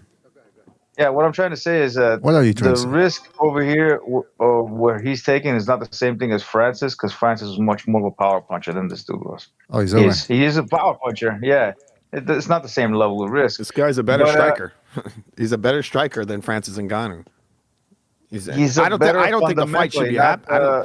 I don't think the fight should be happening at all. But this guy's better than Francis Ngannou. Well, he's got a longer career, career of kickboxing as well. Usyk taking this at the end of his career, where Fury was taking it when he hadn't even fought Usyk. That's a good point. That's a good point. That was the end of fucking Fury's career too, technically, when you look at it. Oh, here we go, dude. But I mean, Fury's just not very good. He's found a new doctor now. We'll see how he looks. A new doctor with new roids and new, drugs and shit. We'll see how he's gonna look. Oh, he's already been on roids before he got caught. But the thing is, though, his, the grandpapa has passed away. So when grandpapa passed away, by the way, Bray in the chat says Rico posted his weight on Instagram. He's currently 279 pounds. 6 foot 5 inches tall. So he grew. So he's 279 and he's keeping his height at about 6 foot 5. Maybe on fight night he'll be 6'3", but 279. That's a big dude. He's the same height. The kickboxing heavyweight champion of the world for Glory. Yep. Wow. Been that for years now. Yep. Wow. Okay, but going back to the whole Usyk is avoiding and ducking Caballero. I mean, Usyk has beaten everybody. So if he were to retire today, would you call that a duck? I think most people wouldn't, because he's old. Usyk is close to 40, and he's already beaten all the top 3 guys that were in the division. He already beat them. So you wouldn't call that a duck. So I think a lot of people are going, well, he's a duck because he's choosing to be active but not fighting the best. But at the same time, if he was a 29-year-old, I could understand calling it a duck. And first of all, we don't even know if Usyk is going to retire after this. That's where I was going with this, which is that Caballero posted on Twitter, or he tweeted something rather. It's a bit of a message, but he says, where is it, the message here? Hold on. Oh, it's not coming up. But he said something along the lines of, he said, it's official. Just one fight to go, and then we're next. Blow up the comments. So it's almost if I don't know if he's been told something by Turki Al-Sheikh or whatever, but it seems like he might get Usyk this year. So if Usyk beats Rico and then takes on what's his name, Caballero, I think all this ducking thing will be put aside. So I think that ducking talk is a little bit premature, because like I said, it's not as if Usyk hasn't fought the best. He's already beaten everybody. He's old. If he were to retire tomorrow, I don't think anybody would say, oh, he did retire because he's ducking Caballero. It's just he's running out of time. He wants one of these big money fights. And if he fights Caballero this year, this whole conversation is going to be moot. It's going to be a moot point. And he wants money. He wants money, and he knows he needed the third fight. He even said he wants the third fight, but it's all good. This is considered a form of ducking, realistically, because Cowbell fight would still kind of sell. Fabio Worley would be probably even more lucrative because how he fights Fabio. But the thing is, well, the money isn't there. Yeah, I think Fury's on a roll. Fury's right. We'll see in a few months and shit that he's going to be begging for a fight with him eventually if he beats Fabio. I don't think he beats Fabio. I don't see why Fury doesn't have to fight anybody. Like, what's up with Fury? He just gets to bypass everyone. Fabio, why does he get to bypass everybody? Well, at the end of the day, Fury should be fighting AJ. He should be fighting AJ. I hear him saying he doesn't want to fight AJ. That's some pathetic shit. AJ's out of the picture, man. I don't think AJ should fight AJ. He says AJ's not doing well. AJ's not ready. I don't see AJ coming. Dude, he doesn't want to fight AJ. He knows AJ would lay him out. That's why he cares about AJ. Apparently, he cares about AJ. That's what he's saying. Yeah, basically, he said, I care about him. Such a fraud. Well, I don't give a shit about AJ. You know why? Because AJ's fight is not going to lead to another third fight. Dude, AJ will lay him out. He wants to be considered like one of the best heavyweights in the British history. AJ got laid out. He does not want to get laid out. He doesn't want to get laid out by AJ, and that all goes away. He's not going to get laid out by AJ. AJ's chin is cracked. He definitely will. Done. It's a safe that's not been even a car in crash could knock him out. He's sitting there like Superman. It's a done deal, pal. It's a done deal, pal. But I wanted to say this, man. I don't care much for the Verhoeven fight. I'm not gonna. I'm gonna probably watch it. Is it pay-per-view, by the way? I think it is. Probably. Yeah, I gotta give it to Verhoeven. He's got better. Better boxing fundamentals than Fury, probably. Wow, come on, man. Really? He's gonna last 5 rounds, bro. Fury's a hype job and a half. A hype job and a half. He's probably gonna give Usyk more problems than Fury did. What? He's gonna last about 5 rounds. Rico is gonna last about 5 rounds. Fury ain't shit. Are you trying to give Gypsy a heart attack or something? I don't get it. I mean, I already did, bro. I came back, man. I had the mouth-to-mouth resuscitation by a sexy-ass lady. So it's all good. I didn't understand half of what you said, but go ahead. We need pictures, Gypsy. I don't. That dude just keeps retiring. And by the way, someone's got their TV in the background. I heard something about a tranny, but go ahead. I hear somebody's TV in the background. I think it's Gypsy. Gypsy, are you watching Jeopardy or something? Because every time you're talking, I hear ring in the background, like somebody's hitting a button or something. It's Wheel of Fortune. I just hit the million. Oh my god! Are you 75 years old? What the hell are you doing watching? Yeah, exactly. Yeah, what you're like in the. What's weird is I used to watch those as a kid, and then when you get older, you notice that like older people watch that, like people in their 70s. Eating it with crackers. Soup and crackers. Watching Alice Trebek. Jeopardy. So don't forget to put your dentures out, Gypsy, when you go to sleep. Now you watch the new version of Jeopardy. Smelling like Vicks. Jeopardy's trash. Now everybody's piling on Gypsy. But shout out to everybody in the chat. Anyways, don't forget to hit the like. What's that? Then he earned it, right? Usyk earned this, to me, in my opinion. Yeah, but it's still a waste of time, though. Yeah, you earned it, man. You should have just said, "Hey, man, I'm gonna have an exhibition fight, not have the WBC title on the fucking line." This fool's ducking fucking. You gotta sell it somehow. You gotta sell it. So. Yeah. So what is that sound? What's going on? Are you in a fucking Chinese arcade or something? What are you doing? Where are you? That's not me, man. Okay. That's my ringtone. Everyone's with the sound effects, man. What the hell? Okay. But you said like, if it's like the Canelo fight where he fought the Turkish guy for his name, and then like he fought 3 times that year. But I don't think Usyk's not gonna be fighting 3 times this year. Like he's gonna fight in May and then one more time. Well, the Caballero fight is worth 3 fights, so. All these fights are dangerous for Usyk, man. Moses Atama, dangerous. Freaking Fabio, dangerous. Caballero is the only one that I think is the most likely that it's the least dangerous because of how he approaches the fight, but it's still dangerous. Well, it's like Food, but it's like Food for Gypsy. It's like Food said. If Usyk won in an easy fight, he would just go after Fury the third time. But he stayed. It's not an easy fight. That's the worst fight for him. That's still the worst fight. Does anybody care about the third fight at this point? Gypsy does. I do. Yeah. I always wanted to see it. Besides Gypsy, obviously, I thought this was gonna be like a Joe Frazier Muhammad Ali moment between these guys. I didn't care, and it would have been. It's because they robbed him in the second one, and that's why we didn't see it. We have to see the third one. Could you imagine? Could you imagine if Fury fights Usyk a third time? That means he would have had 3 fights against Wilder, 3 against Chisora, and 3 against Usyk. That's 9 total fights against some of these dudes, man. The king of the trilogies. That's great. The king of the trilogies. Yes. Yeah, he didn't. But now we got to think. Usyk. Yeah, he didn't fight Joshua once. Isn't that crazy? That would have been a big UK showdown. That's true. That's you're absolutely AJ correct. doesn't have the minerals to have a trilogy, bro. AJ, it was the second fight he didn't want to. That's crazy. He'll fight Derek Chisora before he fights. It took a whole year, bro. A whole year for him to have a rematch with Usyk. So, and then he was asking for. You keep calling him Usyk. Because he's kind of sick. That's why. That's why I call him Usyk. All right, there you go. Kind of sick. Also in the news, hey fellas, don't forget to hit the like, subscribe if you had to do so already. It really helps us out. Hit the like.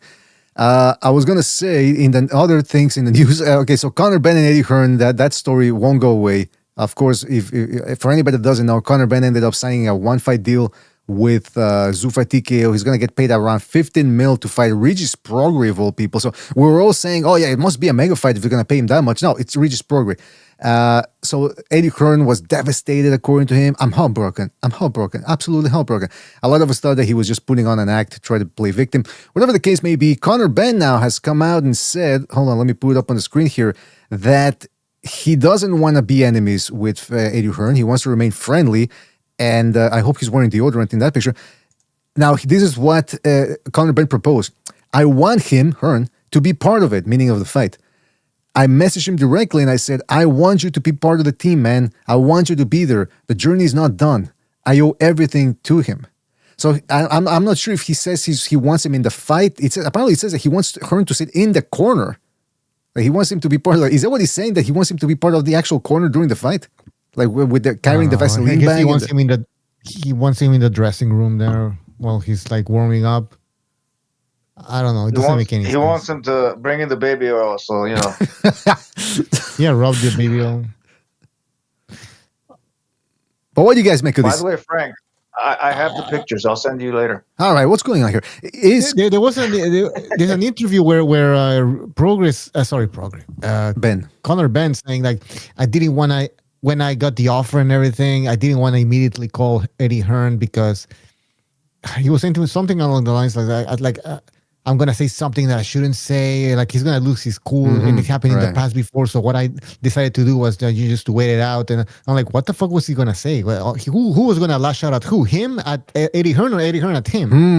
Good Maybe question. that's the thing. Maybe Eddie Hearn has like some sort of fucking anger issues or something. And he knows, so he didn't want to talk to him. Are you saying the conversation would have been, it would have been like Mel Gibson with his wife? Remember that? Yeah, maybe. Yeah.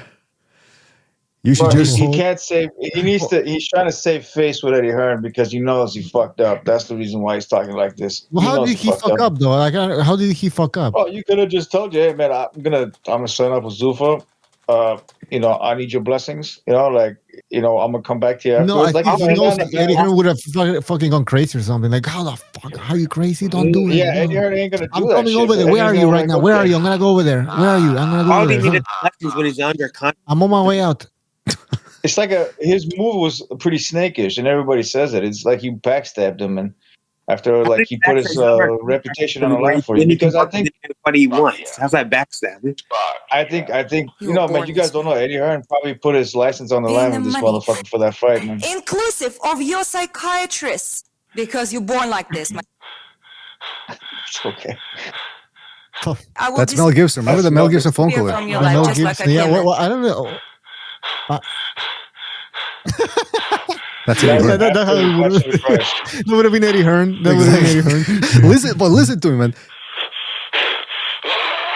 You fucking bitch. That would have been Eddie Hearn, man. Yeah, you know what? That would have been. I'm telling you, man. You're right, but that's a good point. So, like happy and smiling all the time, but I'm telling you, I thought you guys were friends with Eddie Hearn, man. You guys are like pretty much like throwing. I don't hate Eddie Hearn. No. He's pretty. I mean, because you know what, Bucho. You know what? What Benn said that he said I'm hot-headed. So he was trying to say that he would have been the one. Oh yeah, you're right.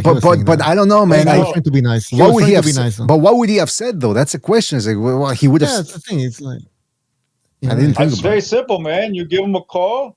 You tell him, or you see him in person, you tell him, hey, this is the deal they're offering me, man.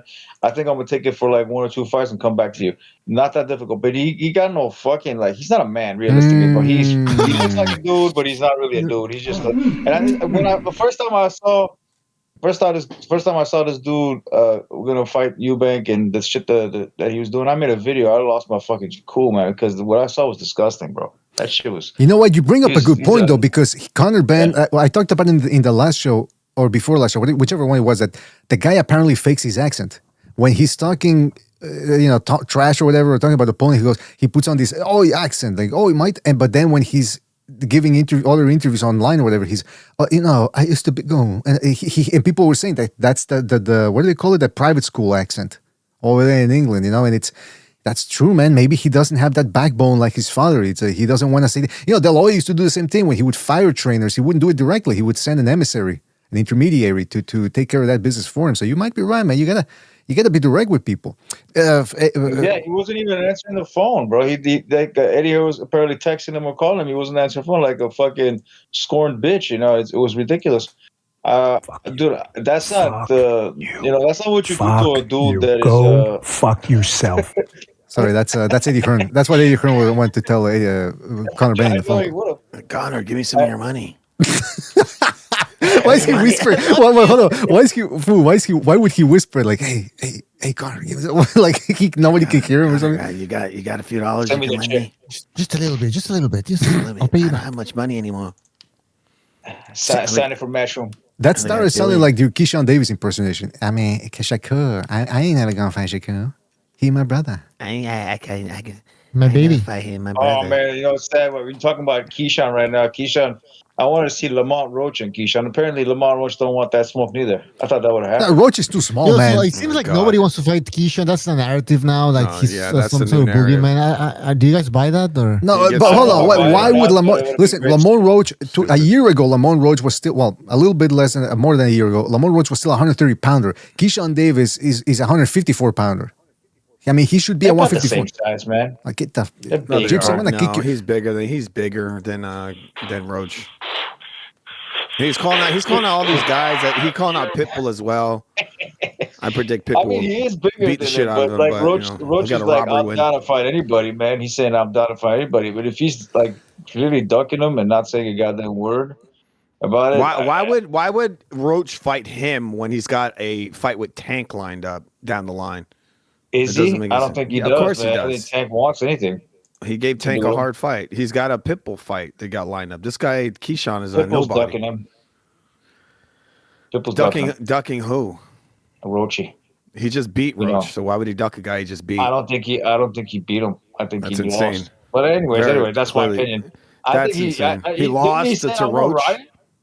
He lost to Roach. Are you kidding? Bro, okay, let's say you're right. Okay, let's just say you're right. And he said, "I'll promise you a rematch." Close. And now, okay, all right, it was not even close. Let's just agree with your belief. And reality? Why is he going after Ryan? Why is he not asking for the rematch? We would like to see a rematch. Who's asking for Ryan? Ryan's a welterweight. Isaac Cruz is asking for Cruz. Ryan. Yes, Ryan's at welterweight. Isaac. I know, but he still wants him. He wants him. I mean, that is a fight they could make, I guess, if Cruz goes up, but I don't see why he's asking for anybody except for fucking Roach that he promised to give him a rematch. Yeah, Roach, he already beat Roach, so why even waste his time? This fucking fake ass draw they did there. I don't think that was a draw anyway. Hey, by the way, yeah, I know Roach lost. Speaking of Conor Benn, Wedo Gonzalez put this on the on the Discord. So this is AI, man. I mean, I'm telling you, it's some people like it, some people don't, but check it out. Eddie Hearn against Conor Benn, the revenge matchup of the century. Eddie Hearn has Benn in big trouble. He is down. Round one, and Benn is almost done, and it is over. Dana White is in tears. Eddie Hearn has just taught Benn a lesson. Never cross the best promoter in the world. Fuck you. Go fuck Conor yourself. Benn, the revenge matchup of the century. All right, so that's what we got there. He looks like Klitschko in there. I don't know why. Fuck you. Fuck you. Why does that keep playing? Anyway, listen. So that's what we got. Conor Benn. How much? If you guys, I know you, none of you gamble, or whatever, but would you bet that Conor Benn ends up going back to Eddie Hearn by next year? He already said that, no? Like, he said he wants to keep the possibility open, that it's not the end, blah blah blah. Right. If Zufa offers him more, he won't be going back to him.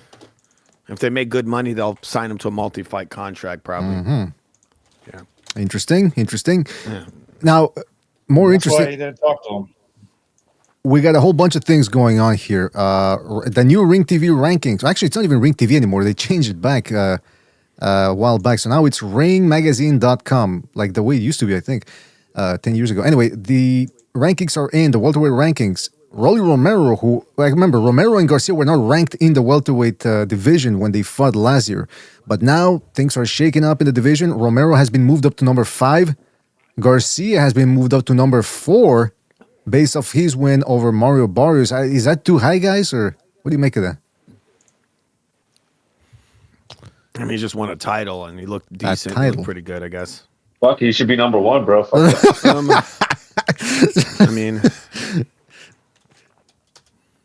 I didn't even remember what's going on with welterweight. What, Haney has the title as well, right? Haney? And who's the other guy? Did you call him Haney, like taint? Okay. No, Haney. Okay. I Wait, should who call was him okay? So Haney, the LBO champion, I think. Oh boy, there's Haney, and then there's Ryan.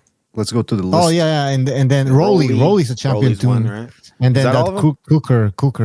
Lewis Crocker. Oh, there's another Crocker. Crocker shit. Yeah, Crocker. I've never seen him fight. I don't even know how good he is. He's not good at all. That dirty The Crocker. Anglos are calling him Debo Haney. And then For you some have reason. Teofimo Lopez moving up and just acting like he has been in that division for a long time, like he deserves a title shot. After that terrible performance, it was a terrible performance against Shakur. Like, does he both guys. deserve a title shot? Yeah, both of them, of course. Both of them, yeah. Does he deserve No, he a doesn't. shot? He should straight have to away? fight someone. I'd say put him up against Brian Norman, and then let him fight, Devin Haney, something like that. Stanionis. If he gets a title shot off a destroyed, loss like that, then I'm gonna be highly suspicious of that performance. Because, yeah, who gets title shots off a loss is only Mario Barrios, right? He's the only guy failing up. That's boxing Yeah, nowadays. People follow up. He got a robbery win versus Manny. Well, it was a Then draw. Gave it to him. I thought Manny clearly beat Do him. you think it was a robbery? Like, Oh yeah, for sure. Yeah, I mean, yeah, he lost. He didn't win that fight. Manny beat that guy. He hit I him don't with want to bombs. commemorate Manny Pacquiao as the The oldest. thing wanna- is, Yeah, even yeah, this exactly, old Manny would that's be the- a headache for some of those up and comers. He'd be a big problem for them. well, he wouldn't be they- the oldest. Maybe the oldest welterweight of all time, champion of Yeah, all the time. oldest I welterweight. think, Yeah, Yeah, they yeah, robbed him okay. versus of making history again because he's the oldest welterweight to ever win a title. Who is the oldest welterweight? Let me check. Well, also I in the think it was news in, Manny. in regards to that, sticking to the, Oh yeah, you're right. Devin He Haney. was gonna do it again too, and they robbed him of it. Devin Haney said that initially a couple of months ago, he said that the ship had sailed with Ryan Garcia. But I mean, again, these guys nowadays, this generation, they say one thing on the internet and then they switch it up the next day and they forget that that the internet is forever and that they're contradicting themselves. Be that as it may, now they both won it. Ryan Garcia said, Haney, this is on Twitter, obviously, as they're always going back and forth on Twitter nowadays. Haney, it's time to end you. It's time, Garcia posted. You will be erased. Mark my words. You'll never fight again after this. War has been declared. Hey, yeah, very good use of words there. War has been declared. Meanwhile, people are dying over there in the Middle East. That's what he chooses. And then Haney said, let's start our VADA testing so we can make the biggest fight in boxing. So that's what's going on there. All of a sudden now they want to fight again. Even though Ryan Garcia had said, well, what about Shakur? So they all have options between 140, 147, and even 154, because apparently Bill Haney has been saying that Devin could beat Xander Zayas at 154. Guys, what do you make all of this? And do you think we see the rematch this year? I don't think we do. Bill Haney, the dad keeps saying that he's a cheater. So if they're using that narrative, I don't understand why you fight a cheater. It doesn't make sense. If this guy's a racist cheat, like you say, then why fight him? Well, it's the biggest fight for Devin, and it's the biggest fight for Ryan, realistically. Why do you call him by the first names, man? What's going on? Because I know this guy, man. He's my neighbor. Yeah, he's my neighbor. I would call him Debo Devin, but he's a pussy. Anyways, we're just trying to make him feel good. The thing is, Yeah, that's the biggest fight. He's gonna take it. They're probably trying to negotiate or something on a hush hush. We don't know, but no chance they're not gonna fight each other. There's Are too you much still money at the on the line. Chinese arcade? What is that music in the background? But that's fucking FUTV. You're playing electronic pinochle next to two Asian guys who haven't baited in 2 days. But anyway, listen. The point is this: you're right. This is a big fight just based off the whole controversy of the first one. But Devin Haney's pretty intent on saying Vada. Look, Vada, what happened with the brother there? The Devin Haney's half-breed brother was like, I had a vision that a lot gave me a vision that Ryan's gonna fail the test. How did he know that? And then Punch Drunk asked that to Bill Haney because Bill Haney was saying like, well, they got him with the something 32 percentage in the blood of Austrian. And Punch Drunk said, well, how do you know if they never release the numbers? And Bill Haney just completely swerved to another. I mean, there's something fishy going on there with Vada. Is there an alternative? Is USADA still around? Isn't that what the UFC uses, or am I wrong here? Yes, that is what the UFC uses, USADA. Do it neutral then. Get USADA. Yeah, go with that. But Haney would probably never agree to it because he's a drug cheat. So he doesn't want to work with anyone that isn't aligned with Snack. But Conte's not around anymore, so who knows? You know what's going to happen. From what I know, is USADA is easier to cheat than Vada is. But they all cheat them. Well, let them. Yeah, that's why I would say. Look, let. First of all, I mean, come on, Haney with Snack. Come on, let them use whatever they want. Let them come in juice to the gills and may the best man win. But the thing that baffles me is everyone says Ryan Garcia is overrated. He's an Instagram model. Blah blah blah. Why does Devin Haney want to fight him again? Especially after a couple of months ago, he said he had no interest in it. That ship has sailed. Well, he's worth money. That dude's worth a lot of money, Ryan Garcia. So who else is Haney going to fight that's going to make him a good amount of money? Outside of Ryan Garcia at welterweight. I mean, fucking Bill Haney was saying that Shakur Stevenson was easy work. Why not go after that guy? Yeah, Shakur Stevenson is the darling of the U.S. American media empire. Why not beat him? Oh, I know, but I'm just saying. I'm asking rhetorically, why doesn't he fight him if it's easy work? But yeah, you should do it. Yeah, give it a try, right? Give it a whirl. That would possibly be the most boring fight in the history of boxing. Two idiots running away from each other. But currently, USADA, UFC doesn't use USADA anymore since 2024. They use something called Combat Sports Anti-Doping Agency. I never heard of it. I never heard of that. I thought it was USADA. I mean, what year did you say? As of 2024. That's when they stopped. Oh, so that was recent. That's weird. Yeah. Maybe USADA was catching these guys a little too much. Oh, maybe. Yep. Maybe. Like, nope. I think this entire time we've been saying Shakur's name wrong. It's Shakur. Oh, maybe you might be right. Yeah, it's like Shakur. It's like Shakur. named after Tupac. Tupac, that guy. Now, the thing about Tupac is he was a fake gangster, right? That's the story on him? Oh, yeah, for sure. Okay, yeah, he was like in private school. He's a Juilliard. And he was an industry plant. That's the new for sure narrative. He was Conor Benn, is what you're saying. He's overnight famous. Kind of, yeah. You could say that, yeah. Oh, there you go. Yeah. He is a gangster for sure. You was a crack fiend, mama. But you my black queen. That's a good impersonation. Who said that? You're right. Thank you. It was good. I would have to censor you though if you started cursing and saying the N-word. Baby. All right, now listen. You could tell he was a fan back in the day. Oh, come on, man. What's going on here? I've opened up the phone lines in case anybody wants to call in, give us your thoughts on anything and everything boxing, everything we've talked about, and maybe a couple of subjects that we haven't talked about. Why not? Mm-hmm. Call in. The phone number I found some good new AI videos. In the middle of your... Let me ask you, BDA. Oh. On your own show. What's going on here? Ryan is the A side. Yes or no? Yes. That's the argument online. Yeah, he is. Yeah, maybe I don't know by how much, but yeah, that's an argument, bro. What the fuck? That is creepy. Yeah, what's up with that? Yeah, because that's what Ryan said. He says, "I'm the A side. Don't you forget." And then a lot of people are saying, "You're a racist drug cheat. You're not." It's like, well, it's a conversation. Even if he's a racist drug cheat, he's still the A side. What the fuck does that have to do with anything weirdos? That doesn't make any goddamn difference. It could be anything.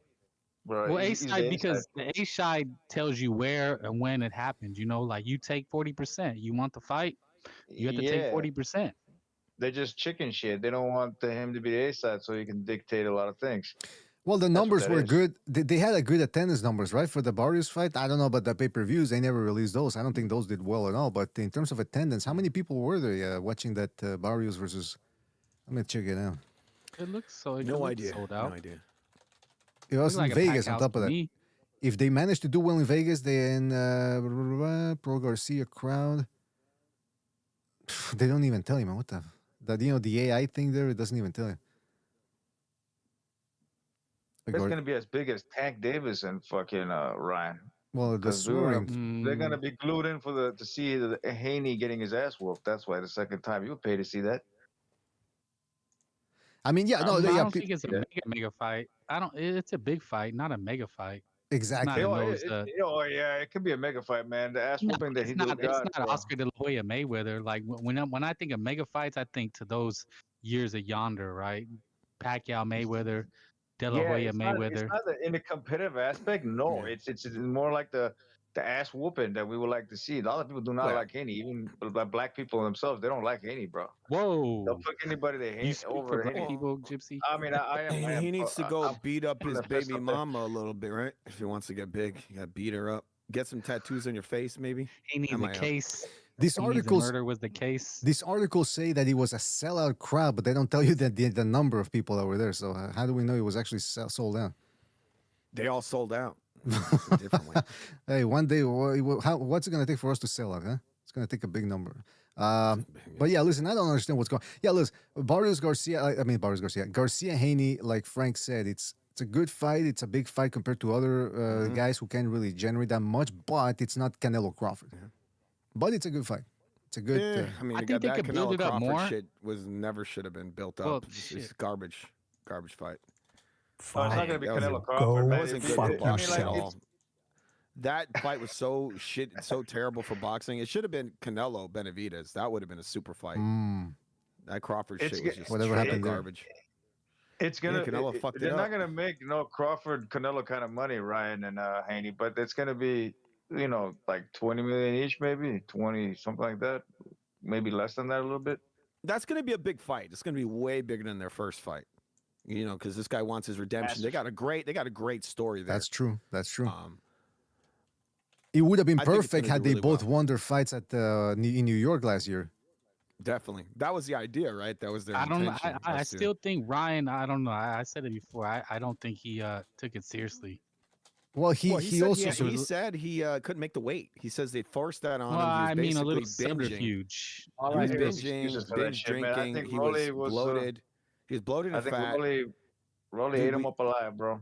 Oh my God, dude, you're just like making stuff up. Look, the guy from his own mouth, he said that I couldn't make the fucking weight. And I was having big problems. And that's why he was pissed at Oscar, because they made him have that fight. Because of the exposure, because, the big New York. But he always has. Gypsy, can I say one thing? Gypsy, can I say? Garcia is the boy who cried wolf. He's got excuses. And it's not just. I understand that things don't always go. But hold on. I understand that things don't always go your way when training. Some people show up hurt, whatever. But it's every time. I hurt my taint in training. Blah blah blah. One thing that they did say was that he hurt his right hand and he did have surgery on it after the fight. Not immediately afterwards, like Lomachenko against Lopez, which was the day after. Well, when was that? The Rolly fight? After the Rolly fight, he had surgery on the right hand. So let me look it up here. But so that I do believe, but he's been crying wolf so many times now. It's hard to believe him when he says, "Oh, that's true. That's true, but that doesn't. I mean, we saw in the ring like what was up. Like he was bloated. He had no snap on his shots. He had no energy. Like there was something wrong with him. You can clearly see there was a problem. He was doing pretty fine, man. He was getting controlled. He was losing. He couldn't even throw punches. Rolly, he didn't even throw throw punches. Rolly's so underrated. So Rolly is not, dude. Rolly is not good. One at a time. Okay, one at a time. Rolly. I mean, he let him. He finished. Are you finished? Let me say this. Oh. Rolly, bro. Rolly is underrated because his chin is not that good. That's the reason why. He was beating Tank. He was actually beating Isaac Cruz up until he got fucking hit with a couple shots. He was actually outboxing Isaac Cruz, and he really, in my opinion, even though it was a 7-5 plus the knockdown, he technically outboxed Ryan as well. But Ryan wasn't even throwing punches. 7-5, and I can't believe I'm saying this, but a 7-5, and he was still outboxed. It's an outboxing for Ryan because of the fact he was controlling the jab. He was not letting him go off with that jab. He didn't get hit with a solid shot against Ryan. But what was the right hand? Look, if he's controlling, he took away the left, but what about the right? You saw he had the right hand versus Barrios. Do you he see didn't how avoid it because he didn't throw it. He barely threw punches. Rolly is more of a fleet-footed guy than Barrios is. He didn't even move around. He stood in And single on top spots of and that, didn't even Barrios move. had the dumbass. Well, I don't want to. Look, man, Goosen is a horrible coach. Dude, he was standing right in front of Ryan in that fight. He wasn't even moving around. He was fucking moving around a lot. Every time he reacted, he was like 4 steps behind. Not allowing anything that Ryan is throwing at him. I mean, Ryan looked like a corpse in that ring. He looked like he was about to pass out at any minute. He looked like trash. Ryan could not have been at his best. I can agree with that. But he did get outboxed against this dude. Rolly is not. I think if they rematch, I think Ryan would beat him. Problem. Rolly's chin is the problem. Rolly has good talent. He's a talent. He's got good talent. He might need to tweak up a little bit on his defense, but other than that, he is a good talent. But his chin is sus, and that's why he got destroyed by Isaac Cruz. But he was outboxing him. He got beat by that old man. They robbed him. And he was beating up Tech up until the point he fucking got hit with that shot. I don't think he was outboxing Cruz. I think he was losing like every round and then got knocked out after taking a beating. I think he was beating up Cruz. Cruz was getting frustrated. I've seen that fight. He's just like the Roach fight. He is frustrated. And he's like, he was getting hit with all kinds of shit. Isaac Cruz got a good chin on him. Rolly does not. What? Isaac Cruz got a solid chin on him. A solid chin. Isaac Cruz could take 5 times more punches than fucking Rolly Romero can, maybe even more than that. Bro, like that's the reason why Rolly's not where he's at. But Rolly got skill, man. Rolly is decent. Yeah, I think Ryan was compromised in that fight. I think if they had a rematch, he'd probably beat Rolly. Well, why aren't they having a rematch? It should have been done right away. Because money, probably. He's just trying to. They all do this. They strike while the iron's hot, right? And so they're gonna try to line up a big fight. These guys don't even have to like really build themselves up. You know what? People have forgotten. And boom. People have forgotten that Isaac Cruz beat the crap out of Romero. Right through him. They don't even acknowledge this guy. I think this guy is incredibly underrated. They just don't really. They try to say that Roach beat him and Roach got robbed. It's like, what fight are you watching? I mean, this is crazy. He got robbed. By the way, got robbed. No, because they want that tank fight. Isaac Cruz has one type of style. He's not that versatile. He's not like a Vargas that we saw yesterday.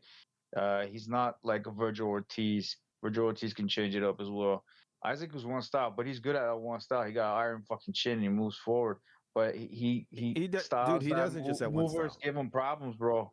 Movers give him That's problems. not true because he was Ryan, boxing. like for example, Ryan can move better than Isaac Cruz. He will movers give anybody problems. Anybody, dudes. Let's see a mover versus Shakur and see how he deals with it. Jake Paul gave Anthony Joshua problems, which is moving. Yeah, and clinching. Moving ain't a real skill. That's what a bitch does. They run around the ring like a psycho, like a bitch, like a fucking. Well, it depends on what kind of moving you're talking about. If you're completely on the back foot all the time, every time, I'm talking about guys that go in and out, move to left, and then move in again. He could box in the back foot. He did it versus Roach. He would take that small step back and boom, he hit him with a left hook. Like he was hitting with some big blows. He wasn't looking too good, man. He wasn't looking too good. I mean, Roach didn't look too good. He got dropped. That's it. No, Roach got dropped and then lost the majority of the rounds. That scoring in that fight was atrocious. It was bullshit. He drops the guy and wins most of the rounds. He gets a draw. Then you should rematch him, man. For what? He already beat him. Why waste his time? Move on. Hey, by the way, is this going back to the Usyk thing? Is this considered? I don't know. Is this really Usyk when he heard the news of the payday for the Verhoeven fight? Oh no! What's up with the background? I don't know. I don't know who. I don't know if this is real or not. You never know nowadays. Is that AI? Is that AI? It has to be. It has to be. But the other thing I wanted to mention was that with the whole TKO Zufa thing, that chapter. Apparently, Don King. I didn't read the article, so if somebody could fill me in on this. Apparently, Don King is suing Zufa TKO. This comes on the heels of Frank Warren saying he's going to do the same thing. Then who else was? Oh, and then they've consolidated a bunch of networks, really a corporation of sorts. They've got a whole bunch of tentacles in the media, the Paramount or TKO rather, though. So, but now it seems as if maybe news of the Zufa TKO takeover were premature because people are sort of drawing a line now. De La Hoya, Eddie Hearn, Frank Warren. But this is what Lou DiBella had to say in regards to this whole merger or whatever is occurring in there. I'm not too sure. Somebody posted on Twitter discussing film, said Paramount is now expected to own the following assets and film rights. Assets: TNT, CBS, CNN, MTV, Turner Classic Media. I think that's what TCM is. Showtime, Adult Swim. Does anyone watch Adult Swim anymore? DC Studios, Paramount Plus, Nickelodeon, anime. Look at this. Look at all these rights. So DiBella retweeted. And remember, DiBella was there in the golden age of, well, not the golden age of it, but one of the golden ages of HBO. He's the one that masterminded, or one of the main figures behind the Boxing After Dark. And he had this to say. He says, if you figure out in the sports, media, entertainment, news worlds who owns who and who owns pieces of each other, you'll see that TKO, Zufa / Turkey are perfectly situated to reset and control boxing because no one has more resources, partnerships, and platforms with which to do so. Just great timing to be making their move, whether you, in parentheses, we like it or not. Guys, what do you think? Zufa TKO, overblown a little bit, the claims that they're taking over, or... I think it's a little overblown. I mean, the thing is they just can't compete. These guys are going to be giving out these big paychecks, these guys, and so they're all going to be going straight to Zufa. That's just capitalism. I mean, that's if they don't have the money. It is what it is. Like, what do they want? They got to give them a little handout now. I saw Frank Warren wants $1 billion, and then this other guy. It's like, what do you guys? What the fuck is this? Sorry. What the beep?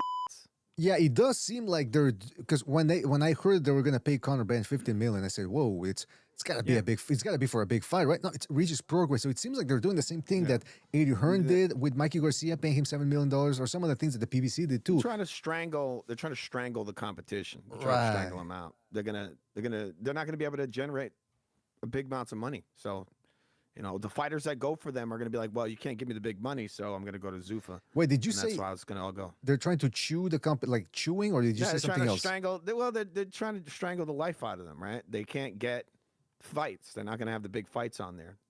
This is just a way to cut them out of the market. Mm-hmm.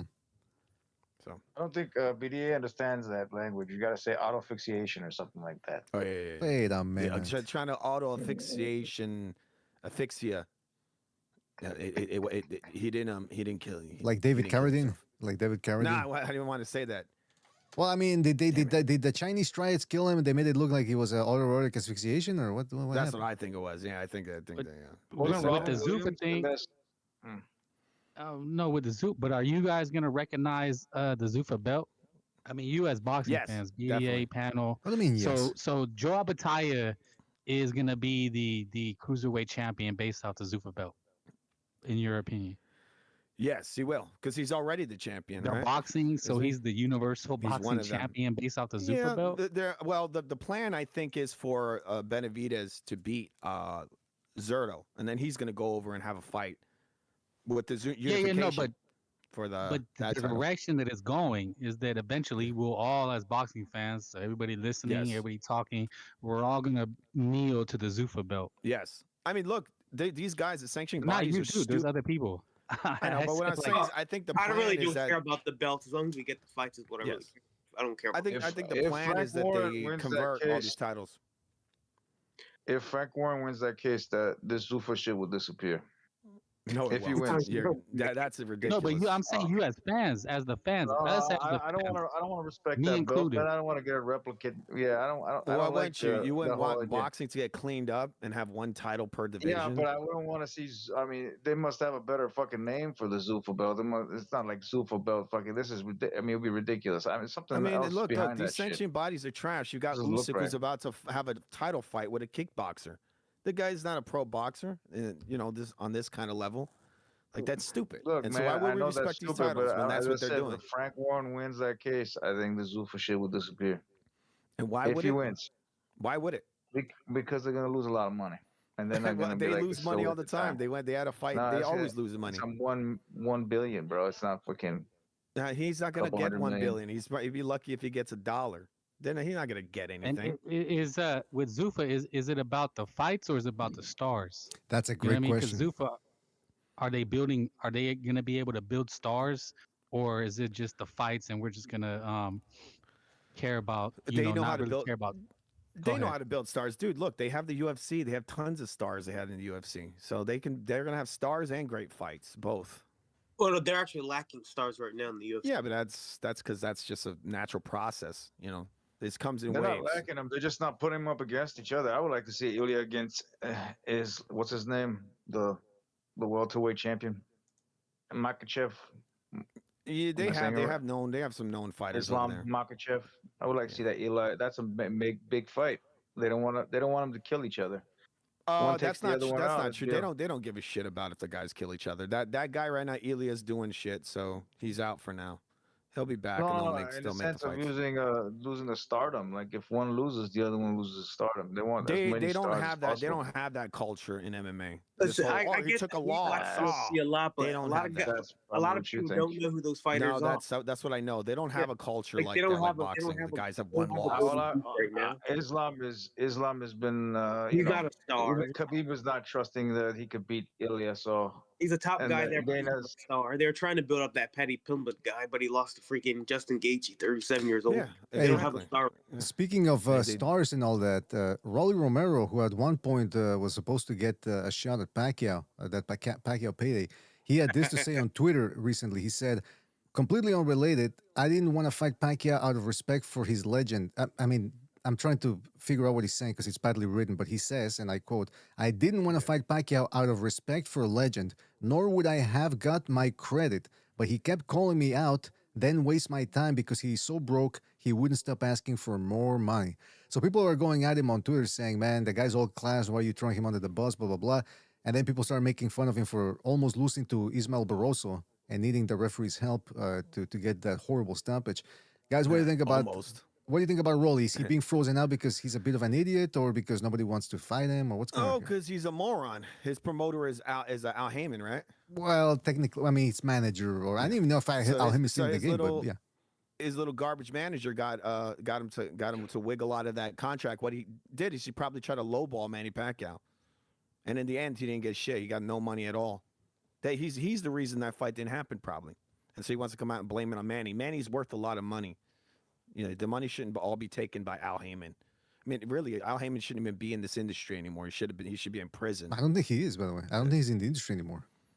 No, he is. He is. He recently had a card with Turkey. Those guys did a card. Remember the Morel card that had the Morel fight on it? He fought some guy and got a robbery win. I don't know if you remember this guy. I think it was the Shakur, one of those Shakur cards when he fought the payday. Kataya? Yeah. Well, Morel fought this. I don't remember the name of the fighter. It was a big, muscular Russian guy or something. Yeah, that was Al Heyman. That was a partnership between Al Heyman and the Riyadh season. That card. I'm pretty sure he just let his guys just fight wherever they want to. It took place in Queens, but what I'm saying is that the guy's still in the industry, and I think he's mixed in with this guy, Rolly Romero.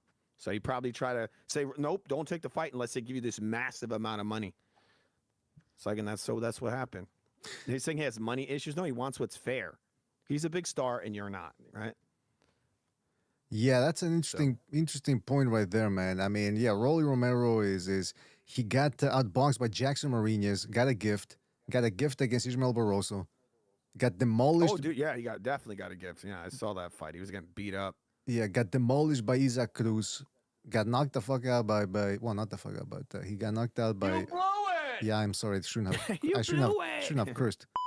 But yeah, so I don't know why. He's trying to be funny. He's like, oh man, Pacquiao was asking me for money, but I mean, ducking me. He's done more. He's pretty much ducking a lot of people because he knows that his chin is sus. It's a master of intimidation. Yeah, if it wasn't, if he didn't have that fucking chin issue, he would be a solid fighter, man. But he has that chin issue. He's got good reflexes. Good fucking. He's got a chin issue, man. He got fucking chin issue. He got one good shot against Tank, and that was it. I mean, but then again, that fight could have gone a little bit further, but they just waved it off. He got up. By the way, anyways, it doesn't matter. Romero was saying that Pacquiao is desperate because he's broke. Well, now apparently Rolly Romero in this last 40 minutes ago or thereabouts, Romero and Haney are going at it on Twitter, and Haney told him, we could have made this fight months ago, but now you're desperate. And Rolly said, "Oh, now that I called your bluff, you want to run away? So much for the big tough guy act. Sign the contract." So everybody wants to fight each other. Classic Twitter, this new generation of the four queens. They all talk about how they want to fight each other. You ducking me. No, you ducking me because I called you out and you haven't responded. So therefore you ducking me. And then guess what? They're not going to fight each other. I mean, this is ridiculous. Rolly doesn't That's how want it always Haney, is. man. Haney That's why. Haney will outclass him. Haney will outclass him. Yeah, I mean, Haney's a bum. Haney's a bum. Rolly's a bum. It's like, yuck. Hey, by the way, we've I got don't care to watch any of it. Yeah. We've got Keyshawn Davis coming back into the fray. He's making a lot of videos. This is him. Yep. I don't know if this another is one. some sort of which Greek commander was it that was whipping the sea because they wanted to. Who was it? Was it the Greeks or I guess Poseidon? Anyway, whatever. But this is what it reminds me of. Check this out. This is Keyshawn Davis. Hey, yo! Don't nobody want to fight me! Clown. Debo! Lewis Crocker! Now Lamar Rhodes! Damn!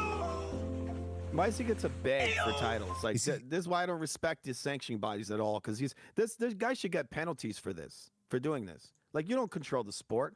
We over here, all these guys are all begging for fights. You just put them up with the next logical fight, and then they go on. But someone's like they want to jump the line. Everyone wants to jump the line. I agree. Is he having a psychotic episode in the water, or what's going on here? Everyone's trying to be Ryan. That's really what it is. They're all using the internet now. Everyone's an influencer out of nowhere. Yeah, that's true. And they all want. They all want. You're right. They all want to get because he did it, right? Ryan Garcia did it. He became famous on Instagram way before he did anything of note as a fighter, as a boxer. And I think a lot of these guys think, well, yeah, it's not gonna happen. Well, Ryan made the relationships with the streamers. Like he has and now these guys, they're trying to do the podcast and with streamers, but they don't have any charisma. Like, and I think they don't want to be responsible for what they say. Like Ryan, he says stupid shit, but he like I say, he does it tongue in cheek. Like, okay, I said that, I don't give a shit. But these guys, I think they're really sensitive.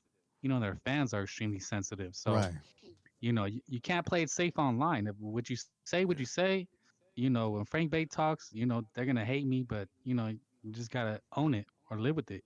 Yeah. That's right. That's right. My numbers are down. I hate what Food TV says. That's like, right. Fuck that guy. Oh, wait a minute. Exactly.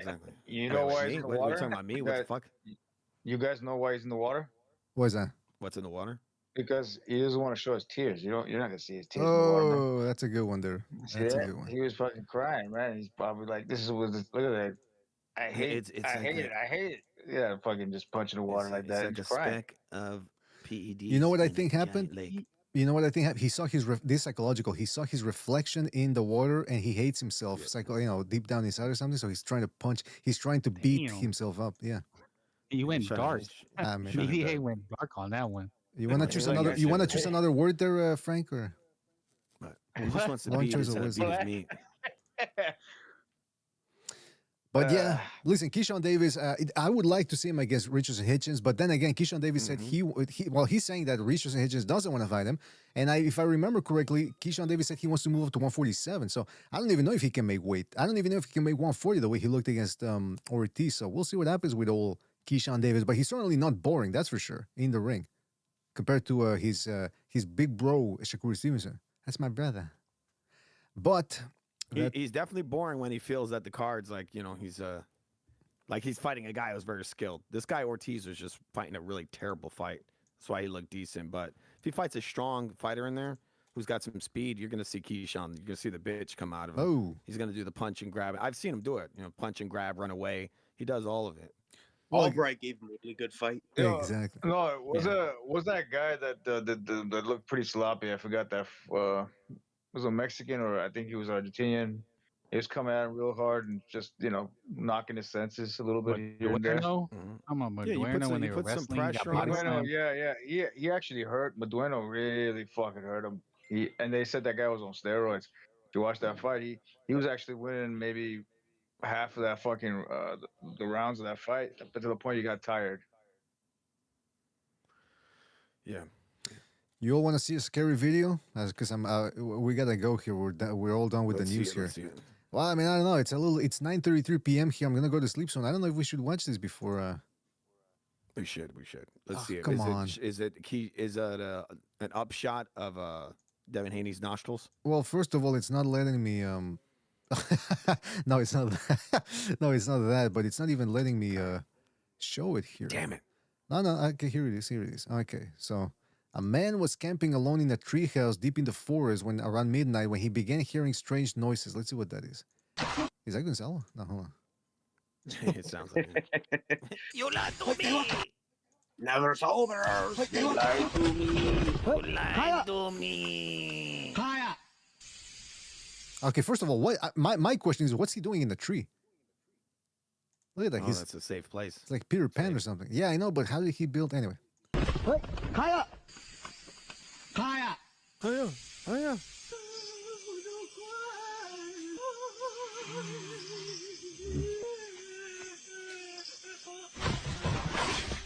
All right, right off the bat, this video looks fake as fuck. I mean, the sound is too crisp. Whatever. In the woods, you would hear some crazy shit, man. I've seen cops run away in the woods. Like they hear like a fucking yell, scream of a woman or whatever. They run away. Sounds like they got that from the Three Stooges. Manny Is this Pacquiao. from Thailand? Thailand or Philippines? Papa kita itong Manny Pacquiao. Timothy Bradley, we're gonna kill you, Mr. Black Guy. All right, so it's just what? It's some drugged up. It's some drugged up lady in the middle of the woods. I mean, It's Evil Dead. Is that what this is? is that the evil? It's evil. Dead by dawn. Or what was it? Dead. The Evil Dead, where they had like the No, but laughing what did they say? demons. Dead at dawn or dead by dawn? What was it? When the deer is the This is Dead by Dawn. dead by dawn. Thank you. Yeah. Thought it was Dawn of the Dead. Oh, it was a Dawn of the Dead. No, you're mixing. Dawn Me, of now the you're Dead. mixing me up, motherfucker. What do you mean? Anyway, whatever. Dead by Daylight, I think, is the video. Are you talking about? Are you talking about Dusk Till Dawn? No, in the movie Evil me. Dead, when he starts hallucinating that the deer head and everything starts talking, the books start talking to him, and they go dead. Oh, no, what was it? Was the demon that was saying dead by dawn, right? I think. I don't know. It's been a minute. Did you I guys don't even know. watch the movie? Or am I- Anyway, I've seen the movie. I just don't remember it. all I'll say is Yeah, that all part, I'll say is exactly. then work shit.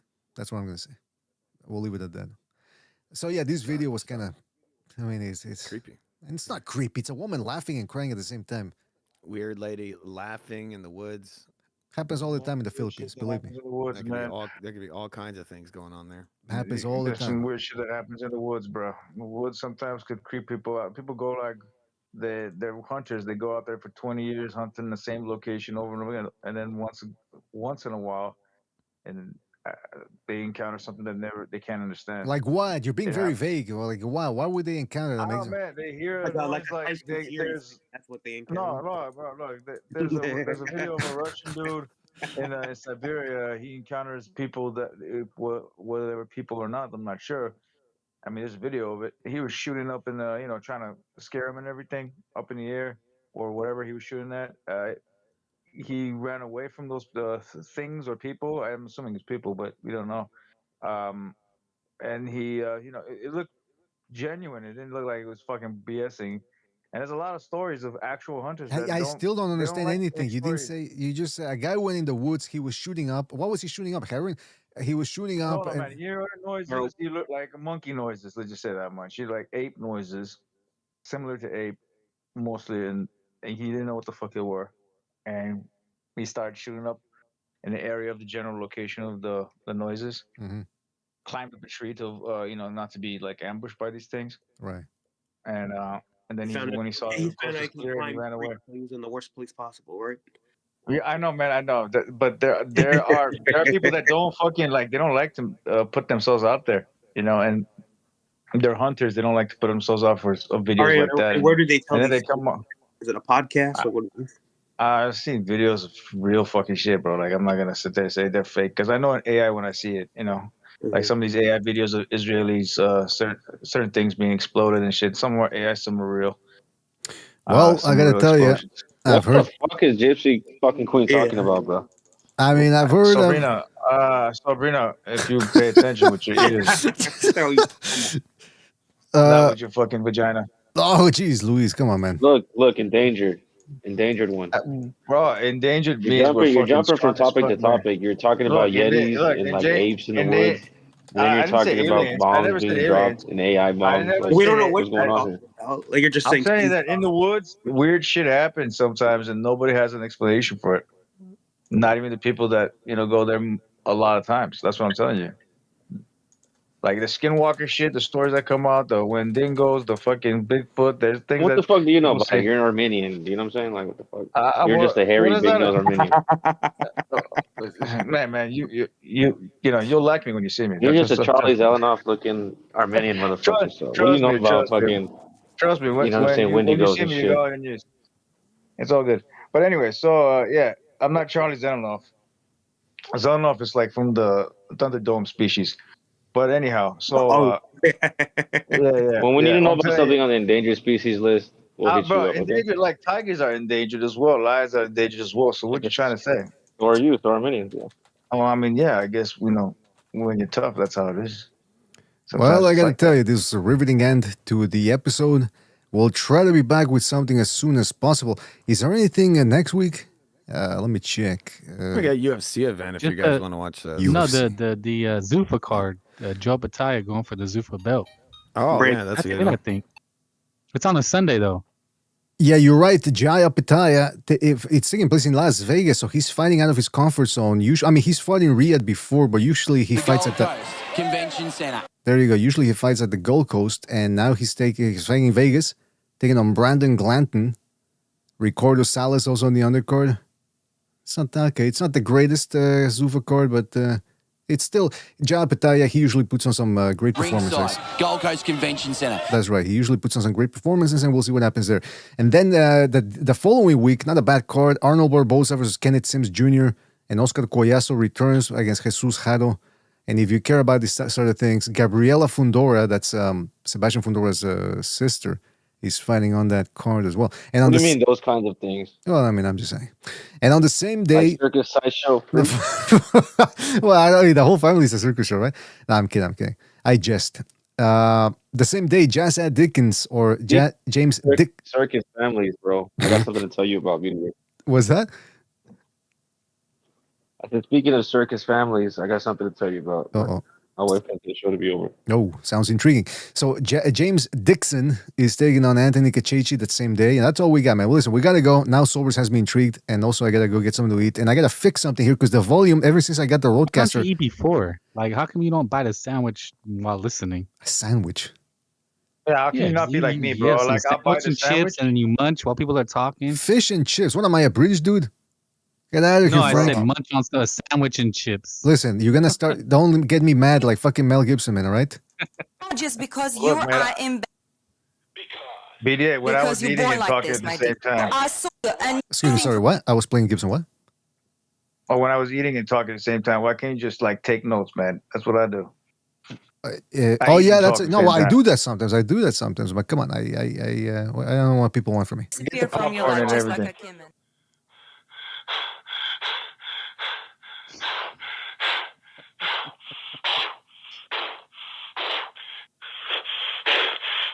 You got Mel Gibson. Yeah, but the build-up is the best, man.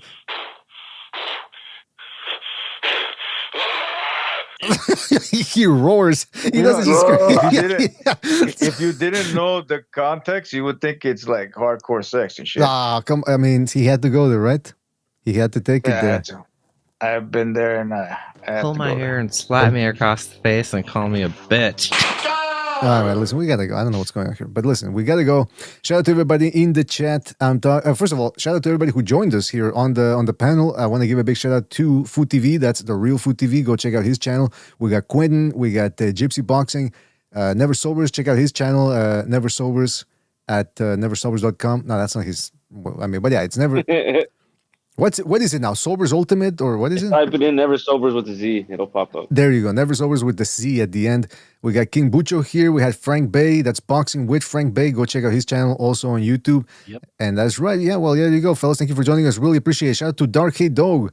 One of the initiated. He says BDA loves hearing those noises. I don't know what he's talking about. Sigma Human, more BDC, Matador, Mexican Boxing #1, Round 1, Don J, Grim Reaper, High Octane, that's 93 Octane, Blue Tack, Manuel, Baron Evola, Lenny Sanderson, Frank Bay was in there also, keeping an eye on things. Buchu as well, Grim Reaper, Jump Tube, Kookaburra, Kit Kat, hell of a name.